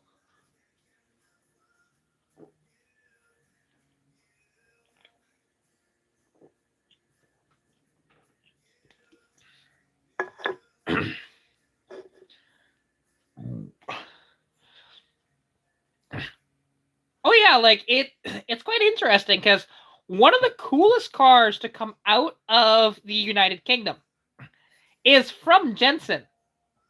Because Jensen built a car called the Jensen Interceptor.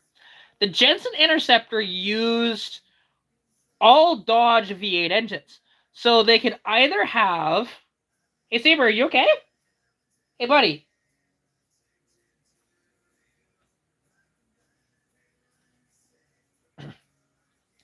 I guess you were actually asleep and you were just twitching a lot with your stomach here. Okay, just wanted to make sure you were good, buddy. Sorry about that. Didn't mean to wake you, but wanted to make sure you weren't having a seizure or anything like that, buddy, because you are old. You never know. But yeah, like, so the Jensen Interceptor, it used, in the beginning, they started to use 440, RB block, badass freaking big block Mopars. But then later on, with the Interceptor, they started to use like 360s and 318s. But, and even 383s, actually, too. So that was pretty cool that they did that. And naturally, something that's kind of interesting. So, a lot of people forget this, that Chrysler actually bought Sunbeam back in the 60s. And the thing is, and they had the Sunbeam Tiger at the time, which, if people don't know what the Sunbeam Tiger is, that was Carroll Shelby's first crack at the cat when it came to putting a V8 in a small British sports car. Because they did. They used 260 Ford V8s in those cars, and 289s a little later. But what's interesting is when when Chrysler acquired Sunbeam, they still kept making the Ford-powered Sunbeams, which is weird. You would have thought, oh, maybe they would put, like, Chrysler engines in them. They didn't even think of doing it. So it's a little interesting. But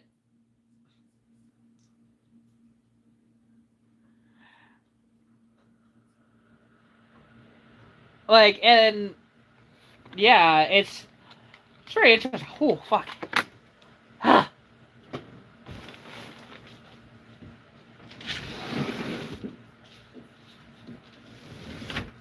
Oh. Oh, God. Sorry, just got a bit of a hot flash there. Oh. God, it's been a while since I've got one of those. Woo! There you go, Rascal. You can go to your window now. Enjoy, buddy. It's not why I opened the window, though. I opened it for me. Oh.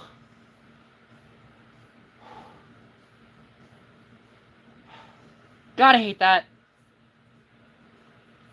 Oh.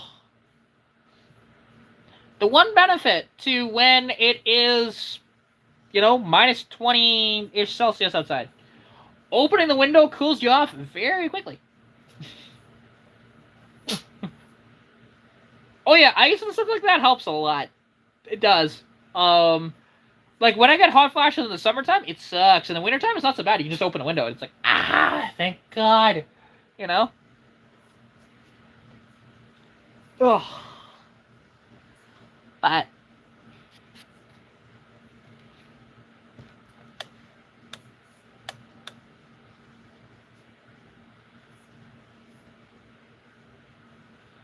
oh, well, here's the thing. So, when it comes to those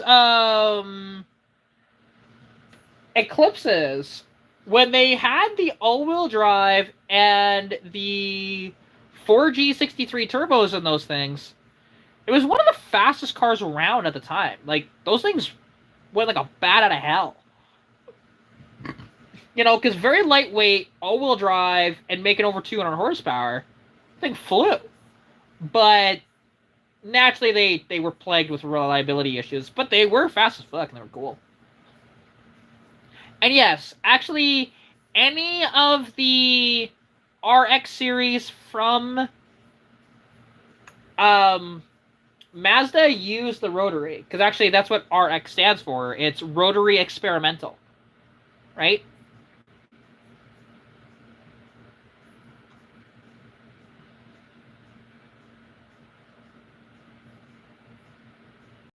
Oh.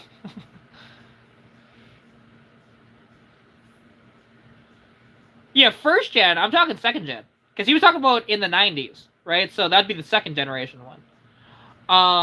Those ones were over 200. Yes, the first gen with the pop-up lights, they were just under 200. Although, That's what they claimed, but they had more than that. Because nobody actually was truthful about how much power they make.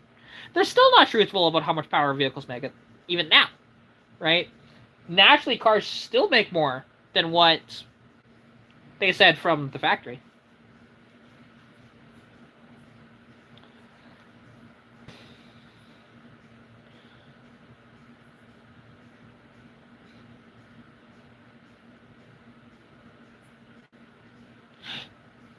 Oh, interesting. Okay. Oh, yeah, I didn't think about that. Yeah, GST is the, yeah, that is the front-wheel drive one. No, you're right. 435 horsepower to the front wheels. Yeah. You know, all that's going to do? It's just going to spin. That's all that's going to do is spin. Because it's fighting itself. That's the problem with front-wheel drives. Because, you know, traction is the enemy of front-wheel drive because, well, what happens when you hit the throttle in those cars? Which I wish I had, like, a little model car here to show you guys, but I don't. So, when you hit the throttle, well, what happens? Well, naturally, weight transfer puts the weight more towards the back of the car. And naturally, it takes less weight. You know, it takes the weight off these front tires, so naturally they're just going to spin, spin, spin, spin, spin. That's why, like, rear-wheel drive is really nice, because with the weight transfer, it helps. Albeit, all-wheel drive is the best for, like, overall traction off the line, of course. But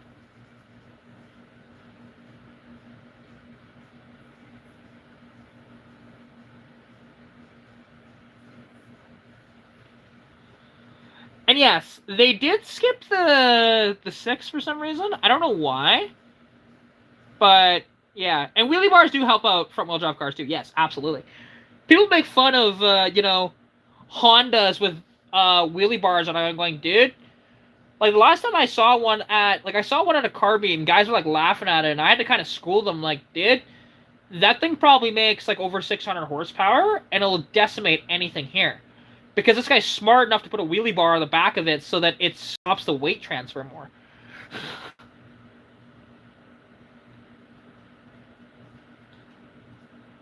Yeah, I get that. Which, honestly, like, okay, at 435 horsepower and only running a 12.2, God, that's a lot of spinning. Like, that's a lot of spinning. Naturally, like, I bet if that car made 300 horsepower, it could run faster than that because it's not spinning near as bad. And that's the one thing, because sometimes less power is faster. You know? Less can be more. Like, that's the one thing. I wanted to run, like, slickier tires. Not full-on drag slicks, but, like, you know, the sporty type of slick tire that still has, like, grooves in the tire and stuff like that. And it's not like a drag slick, but, like, the ones more for cornering applications. You know, that still is, like, a DOT tire. I wanted to put those on stitch, but I have been worried that it might get too much traction and actually, like, break my 8.8 rear axle. Because it could. Hey, Saber. You want up? Here you go, buddy. Here. There you go, buddy. Hey. There you go.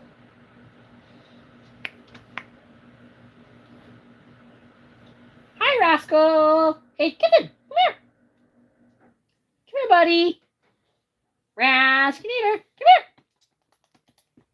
Rascal. Hey. Rascal. Hi, buddy. Come here. Hi, buddy.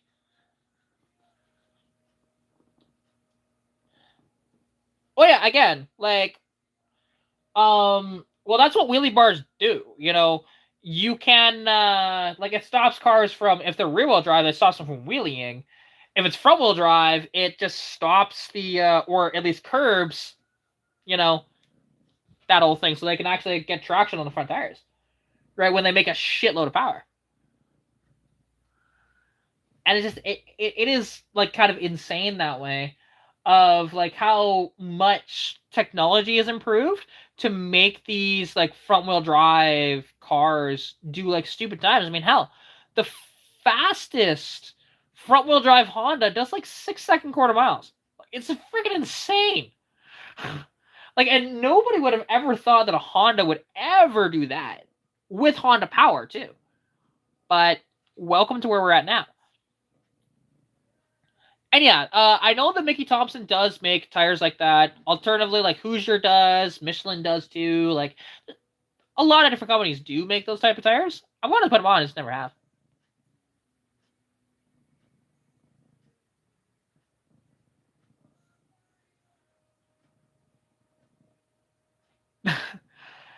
Yeah, I don't want to like ruin a set of tires though. I'd much rather just get tires that are set up for that. And just for when I want to drive exuberantly, I'd throw them on the car. Because naturally, I wouldn't like daily those tires around. I'd only use them for like track days and stuff like that. So, oh, big purrs, eh? Big purrs from the kitten. Yes.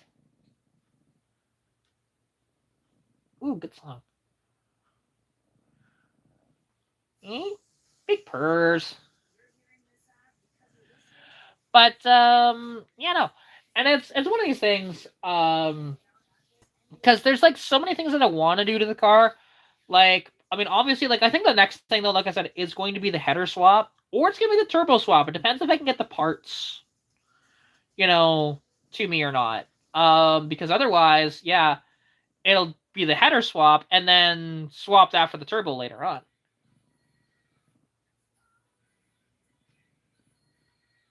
Yeah, exactly. Like I wouldn't want them like super, super, super, super, super soft, right? I would want something of a sportier nature tire, like as an example, just throwing on a tire, a Pirelli P0, right? Similar softness to something like that. It's still firm enough to run on the road, but soft enough to where you can run it at the track and it's fantastic, right? Something like that, obviously. Now, I wouldn't run P0s because they're not in my size, but, you know, you can always find the certain compounds for your needs, of course. You just gotta talk to somebody that knows what they're talking about at, like, one of these tire shops that do, like, race car stuff.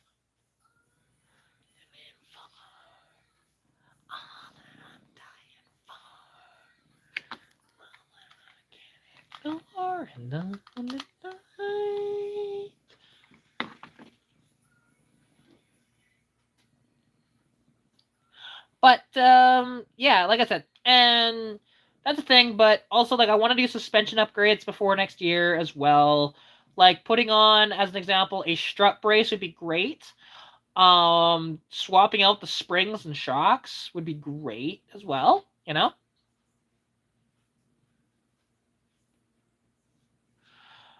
But we'll see. Like, and the thing is, and this has happened twice now. So I get promised, hey, I'm gonna send you like springs and or shocks for your car that'll work great for your application and everything, and it never happens. Like, there's a guy, you know, that I know on Facebook. He was supposed to send me this package like months and months and months ago of these Coney shocks and springs. You know, they're like a 1.5 drop or something like that. And they'd be great on my car. But yeah. No, I'm not gonna run PVC piping. Like, could that work? Yeah, but have fun making sure those connections stay together.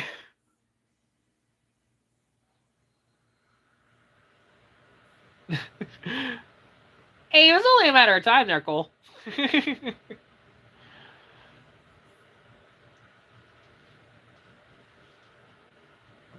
Hi, kitten. But, yeah, no.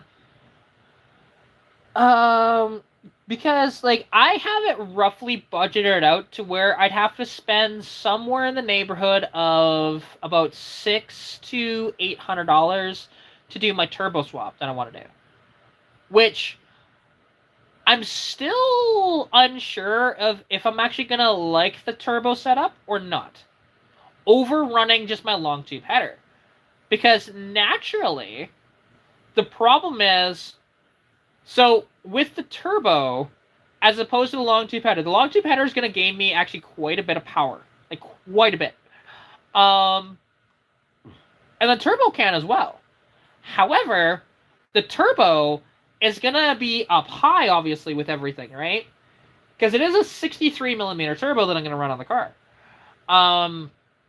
So I'm worried that it's going to make, like, basically, it's going to hit peak before I, or like after I want to shift with it. And I just don't know if I'm going to make the boost I want to do. So we'll see. We'll see. I might be overthinking it, but I don't know. And how many Mustangs do I have now? 2. I've got my 81, which is stitched, that's outside, and I have my 82 Mustang, which is the cream one covered in hail. I haven't named that one yet. Not sure what I'm going to name it yet, because it doesn't have a story. So it has to have a story before I can name it. And then that's how I've named every car. You know, going all the way back to, going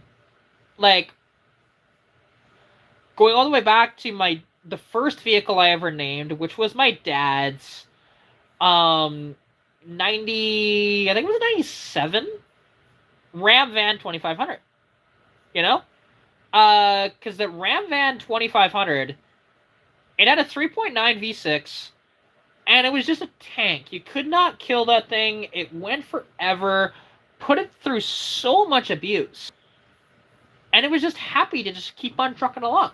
So naturally, I called it the Beast one day, and that kind of just stuck, right?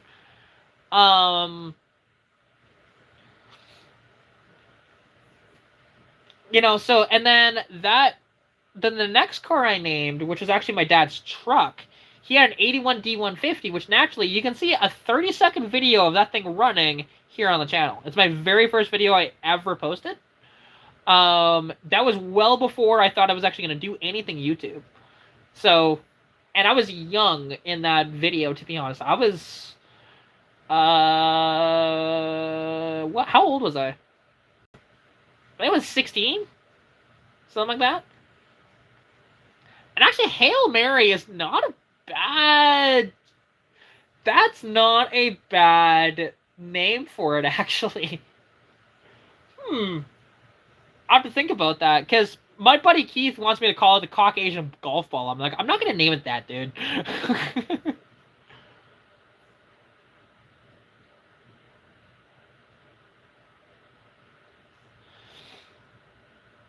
Oh yeah, this will, here's the thing, the turbo should be alright around the track, because with the type of stuff that I'm doing right now, it's going to be, like, also, it won't be water cooled, it'll be oil cooled, right? So, I'd have to run, like, a oil cooler with it, too, which I forgot to add that into my, you know, things in my head, but that's another thing, of adding an oil cooler to it.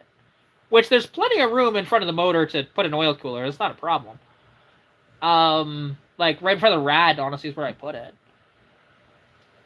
But that's one of those things where, you know, having that would be a bonus. I don't have to run an intercooler on it, because carburetors are a great cooling of the fuel.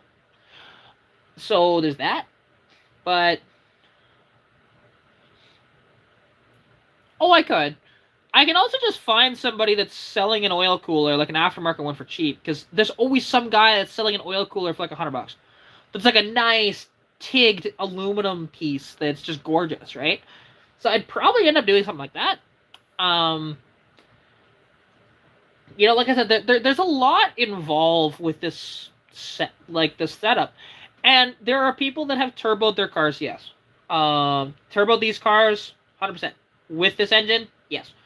Now, albeit, not as many have done it with the Fox body with the 200s. Most people that have turboed these have done it with the 200s in the first-gen Mustangs. So, of course, things are going to be a little bit different, but mostly the same. So, I don't know. We'll see. Like, my goals with the turbo, I'd like to be able to make in the neighborhood of 200 wheel horsepower would be exceptional when it's all said and done. You know, that might have to be with like a different cam and stuff like that too, but you know, we'll see. Because like, and the one thing I'm worried about is, like I said, with spooling the turbo, because on uh on the website it says that this turbo is good for 1.5 liter to 2.5 liter engines. But those 1.5 to 2.5s, guess what? They're probably revving a lot higher than what my 3.3 does. So, yeah, and the ports on my engine are not very big at all. They're pretty small. So, I don't know. I don't know. We have to see. Have to see.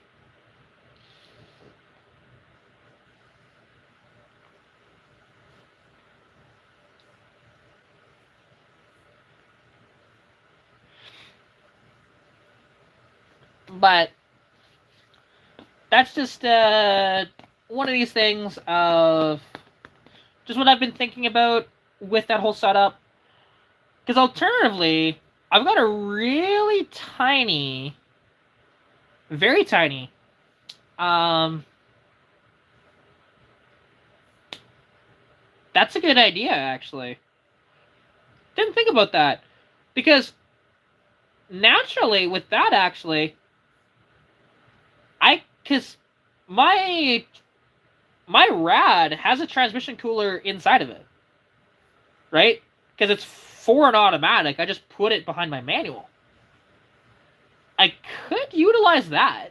I don't know how well it would work, and if anything ever went wrong with that, that'd be a very bad thing to mix your oil with your coolant. But, you know, I'd probably notice before any damage was done at that point. You know, or there's a giant hole in my block, and, you know, there's that. But, yeah. I don't know. We'll have to see. We'll have to see. When it's all said and done, of when I can actually afford to do this, it'll be quite good. You know?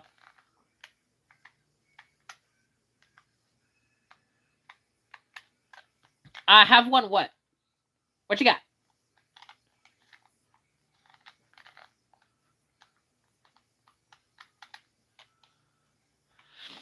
But yeah, like I didn't think about what Kelly said actually, because yeah, like that could work actually. You just need to get the correct fittings, but that's fine. And I can snake the lines where I need them to go. It's not a problem because there's lots of room. Hmm. Interesting. Interesting.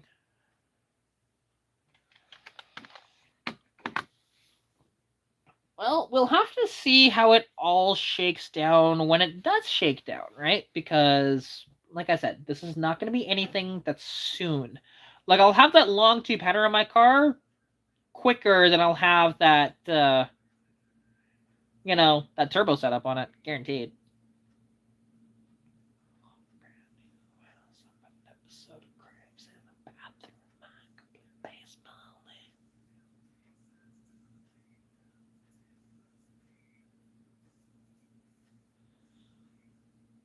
It's externally deleted it, but it's their a transcooler. Oh, cool. Because I mean, yeah, naturally, it'd be better if it's like external to the rad, to be honest, just in case if anything happens. Um, you know, but yeah, that could work actually. That'd be awesome.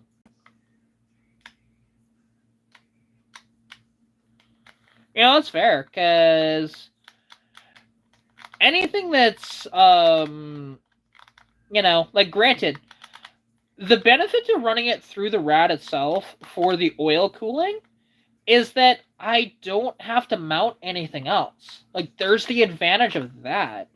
I just have to run my lines, you know, like run one line to the oil pan, and then run another line, you know, to the turbo itself.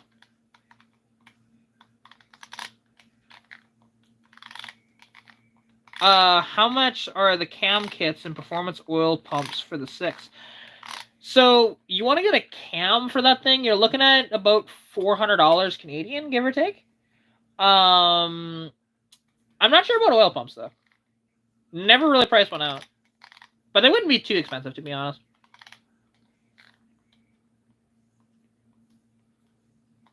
Like, and I don't know, because with the little amount of boost that I want to push, I don't know if I need a higher output oil pump. I mean, it'd be better if it did. But naturally, like, you can just get an external oil pump, you know, that is plumbed into your line and run it that way for whenever you need the extra boost, too. Right?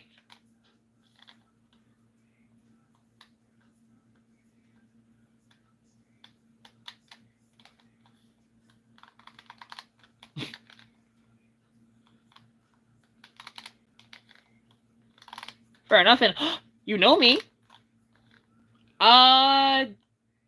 Is that a good thing or a bad thing?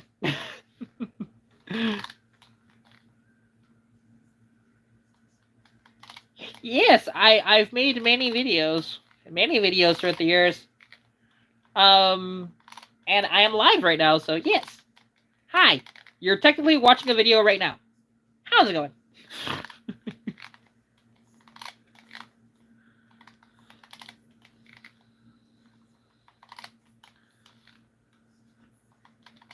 Oh, I don't need an AC rad. Like I said, I've got the I've got a 2.25-inch aluminum rad in my car. It should work just fine with the transmission cooler that's in there, and just use it for oil cooling for the turbo. Because I never thought of that. It's actually a really good idea. So, and it would cost me nothing other than just getting the lines, you know, plumbed in. That's the cost there. I don't have to try and mount anything. You know, it's perfect. And I appreciate that, Baxi. Thanks for being a fan, and thanks for tuning into live. I appreciate that, dude. I like speed, don't you? A little bit, yeah. I like to go fast when I can, you know. But when it comes to, like, you know, going top speed, I don't do that as much. I like more of, like, hey, going around road courses and stuff like that.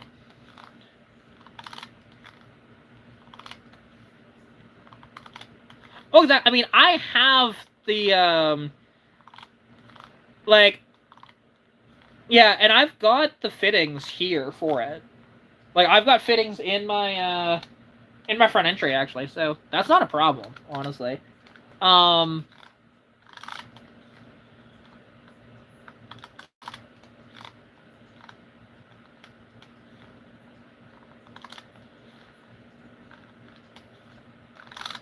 Yeah, I mean, for now, though, I'm doing it as cheap as possible and showing what people can do with just the minimal amount of spend, before having everything where it's like, this is where you want it, but this is where, like, hey, it's usable, right? Because a stock cam in that thing will work okay, it'll lose boost pressure naturally because with the overlap of the valves and stuff, but it's okay. It's not the end of the world.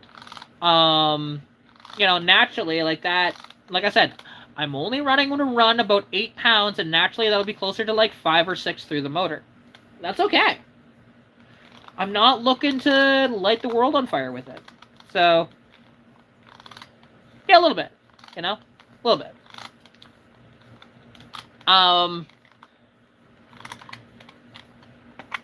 Yeah, no, shit. This'll, yeah, at least now, actually, with that cooler that way, that's gonna be great. To run that way, because I didn't really think about that.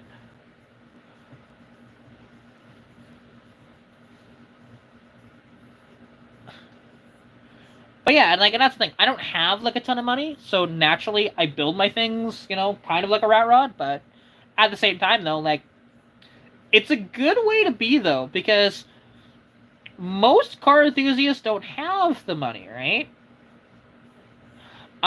Naturally, especially when we first start out, we don't have any money. We build it with scraps and used parts and whatever else. Which, case in point, my car, I have built for a lot cheaper than what most people have been able to build theirs for. Like, you know, I got really lucky with some parts, don't get me wrong. Like, my T5 was only $300. My rear end was also only $300. I have bought either, like, new in box and just never installed parts, or, you know, slightly used parts from guys that are on the forums and stuff, right?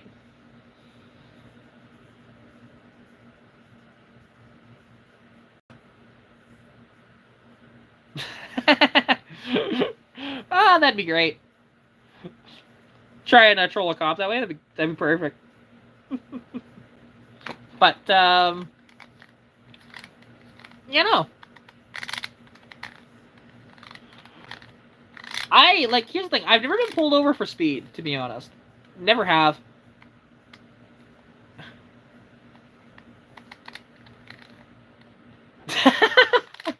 That's not how that quote goes. I understand that, definitely. You know, I'm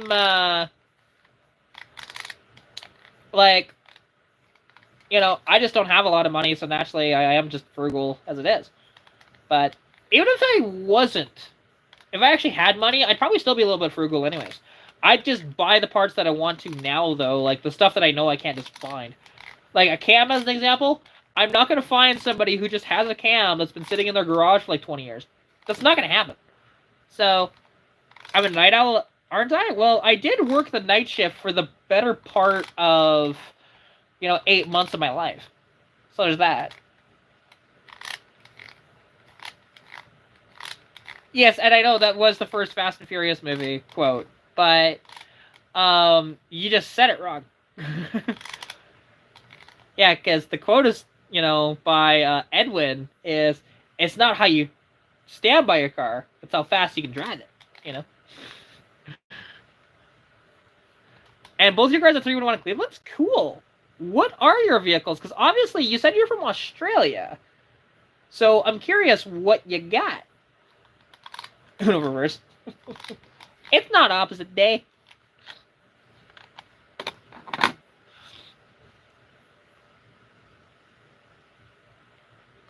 In the calm before the storm, another legend will be born.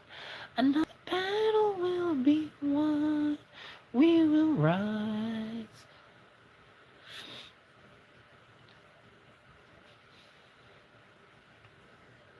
Oh yeah, I mean, the longest shift I worked when I was still a cab driver was a 17-hour shift. It was brutal.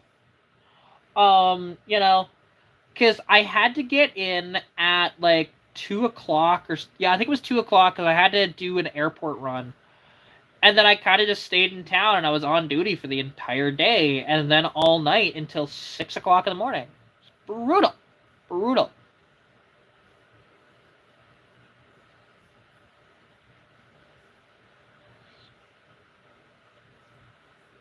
Your first car is a 2005 Acura. I've been censored good cars since you got it. Nice.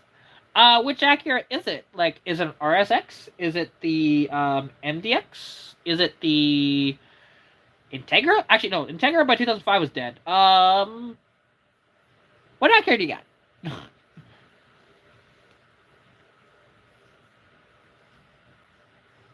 Oh, it is an RSX. Oh, that's cool. Yeah, I like those cars, and they actually do have a K20 in those, I think, too. So you can build them out pretty decently, actually, if you ever want to. But they're very reliable. They'll go forever, and they're very easy to work on, too. Your first car was a 94 Mazda MX-3 Precida. Interesting. MX-3 Precida, did that have... Was that the 4-cylinder, or was that the 6-cylinder? Let me ask you that. Because I know those MX-3s could have like a 1.8 liter 6-cylinder, tiny fucking thing, with pistons like this, and yeah, they were interesting.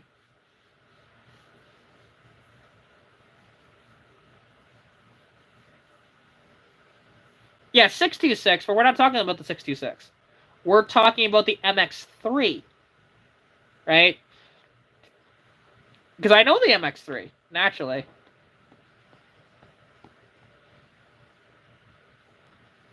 It had the 4 in it? Fair enough.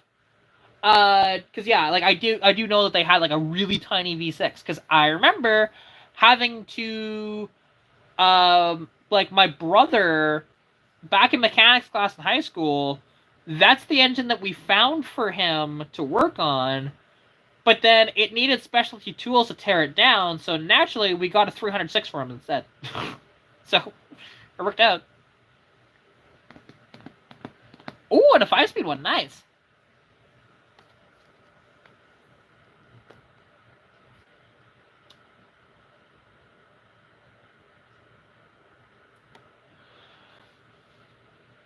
Oh yeah, like there was days where I loved driving cab. There was other days where I just hated it. And it could be like very stressful. But I made a good amount of money doing it. So I wish I kind of had that job right now, but that's okay. Because naturally, if I had that job, I wouldn't be here right now. I'd be working. But that's okay. And yeah, driving semi truck, that's just long, boring miles naturally. And you typically don't have like passengers because you're driving a semi by yourself usually. So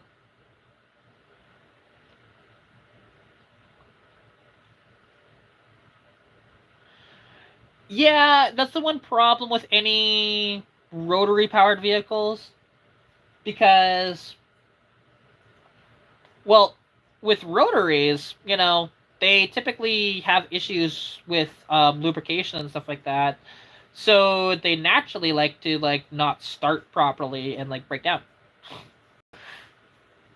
I still love to play with an RX-7. It's just try to find the right one. I don't want to find an RX-7 that has been sitting for a million years and just needs a rebuild. I don't want that. I want one that's like on the road and is okay for now, but it might need a rebuild in the next bit instead. You know? Oh, truck driving in the snow, I can imagine, right? I can imagine. Drove across Canada in an 86 Mazda B2000. Nice. No, those are good little trucks, honestly. Very robust, and they look great and everything, too. I like them. I'd much rather be in a little passenger vehicle, because here's the thing. In an 18-wheeler, you know what you have to deal with? Logbooks. And you're only allowed to drive, for a certain amount of time. When realistically, and you have deadlines to hit and stuff like that. In your little truck, you can stop whenever you want.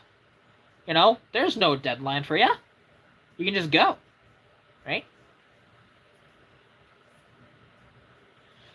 Oh yeah, because here's the thing. So the RX-8, I've actually talked about this before, but the RX-8, the big problem that they had with them was not actually,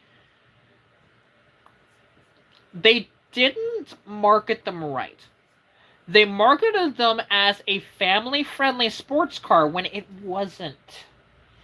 It honestly wasn't. Yes, it had a back seat. Yes, it had that 3-door configuration, which was kind of neat. But when the RX-7 was sold, it was sold as like this performance car, and they taught you the maintenance of it.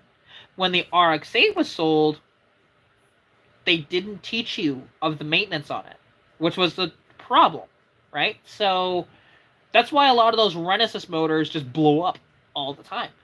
When you get somebody that knows what they're doing with rotary maintenance, they're fantastic. Because, yeah, as you mentioned, they have to be revved like high about once a day. If you don't do that, and you don't do a specific sequence. So not only do you have to rev it high, but like once a day, basically, you have to run it to like redline through basically just about every gear. And then you let off of that thing kind of like slow. And then once you get back to an idle, you kind of hold the RPMs up at like 2,000 RPM, and then you slowly let off for about 30 seconds until you hit idle. You do another 30 seconds, you shut it off. That's rotary maintenance 101, right?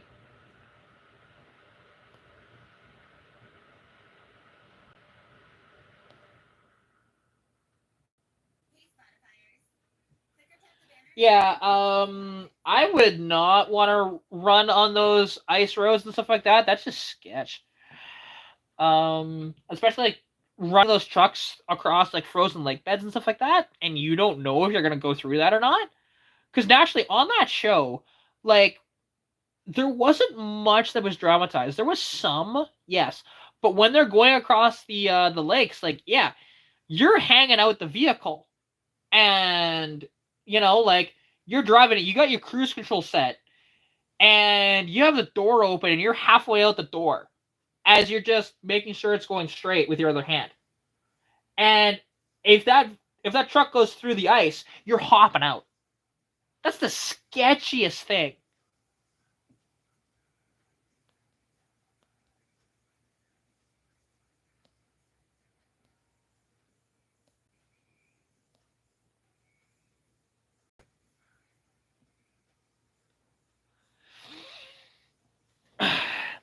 Yeah, like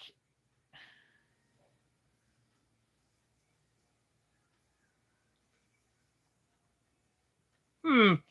Yeah, I have no interest in driving on the ice roads and stuff like that. That's just sketch. And then especially if because you can actually get trapped in areas too. If the ice becomes too thin because it gets too warm, you can get trapped and you're stuck there for a while until it gets cold enough to where you can drive the truck back. That's the scary part, right?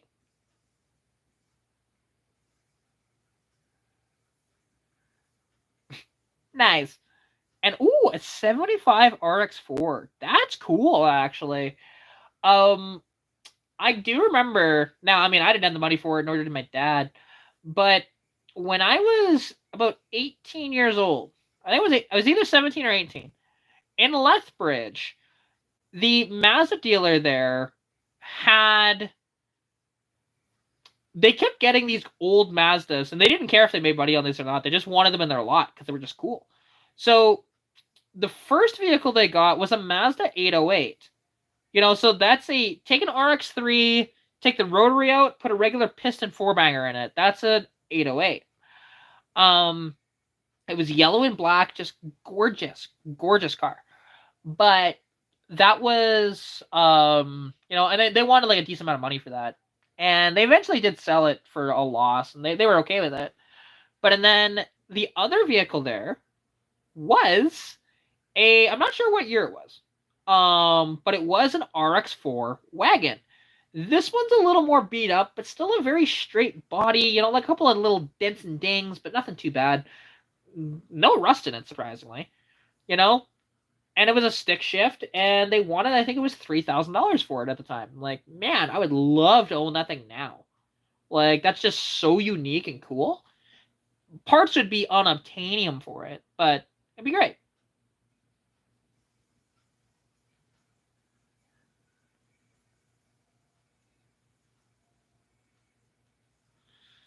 Oh, that'd be fun. Like, that's the one thing. When you're into, like, a really lightweight vehicle like that, it isn't as bad. But, when you're in, you're driving a semi-truck with 80,000 pounds behind you on those lakes. And you just hear the ice cracking underneath you as you drive over it. Scary shit, man. Very scary shit. But, ugh.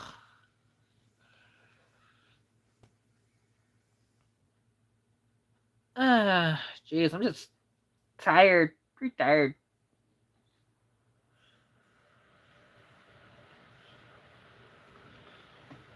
But, because it is 1 a.m. here.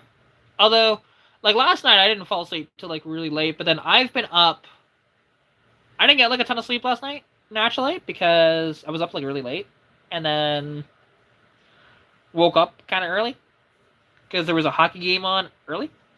So, but I actually do think though that I am gonna sign off. It's been an absolutely fantastic live stream though. Like we went for almost 3 hours here.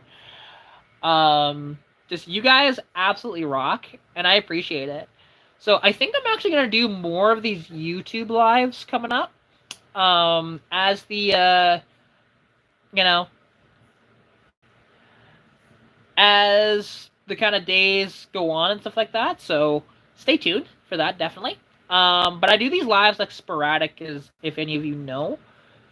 So yeah, But anyways, gotta figure out how to actually sign off on here, because I cannot remember. Oh, there it is. So, anyways, alright. Good night, everybody. Thanks for tuning in. And like I said, I'll be live again on here soon. Who knows? It might be tomorrow. Maybe not, but we'll see. Anyways, take care, and I'll catch you in the next one. Peace out.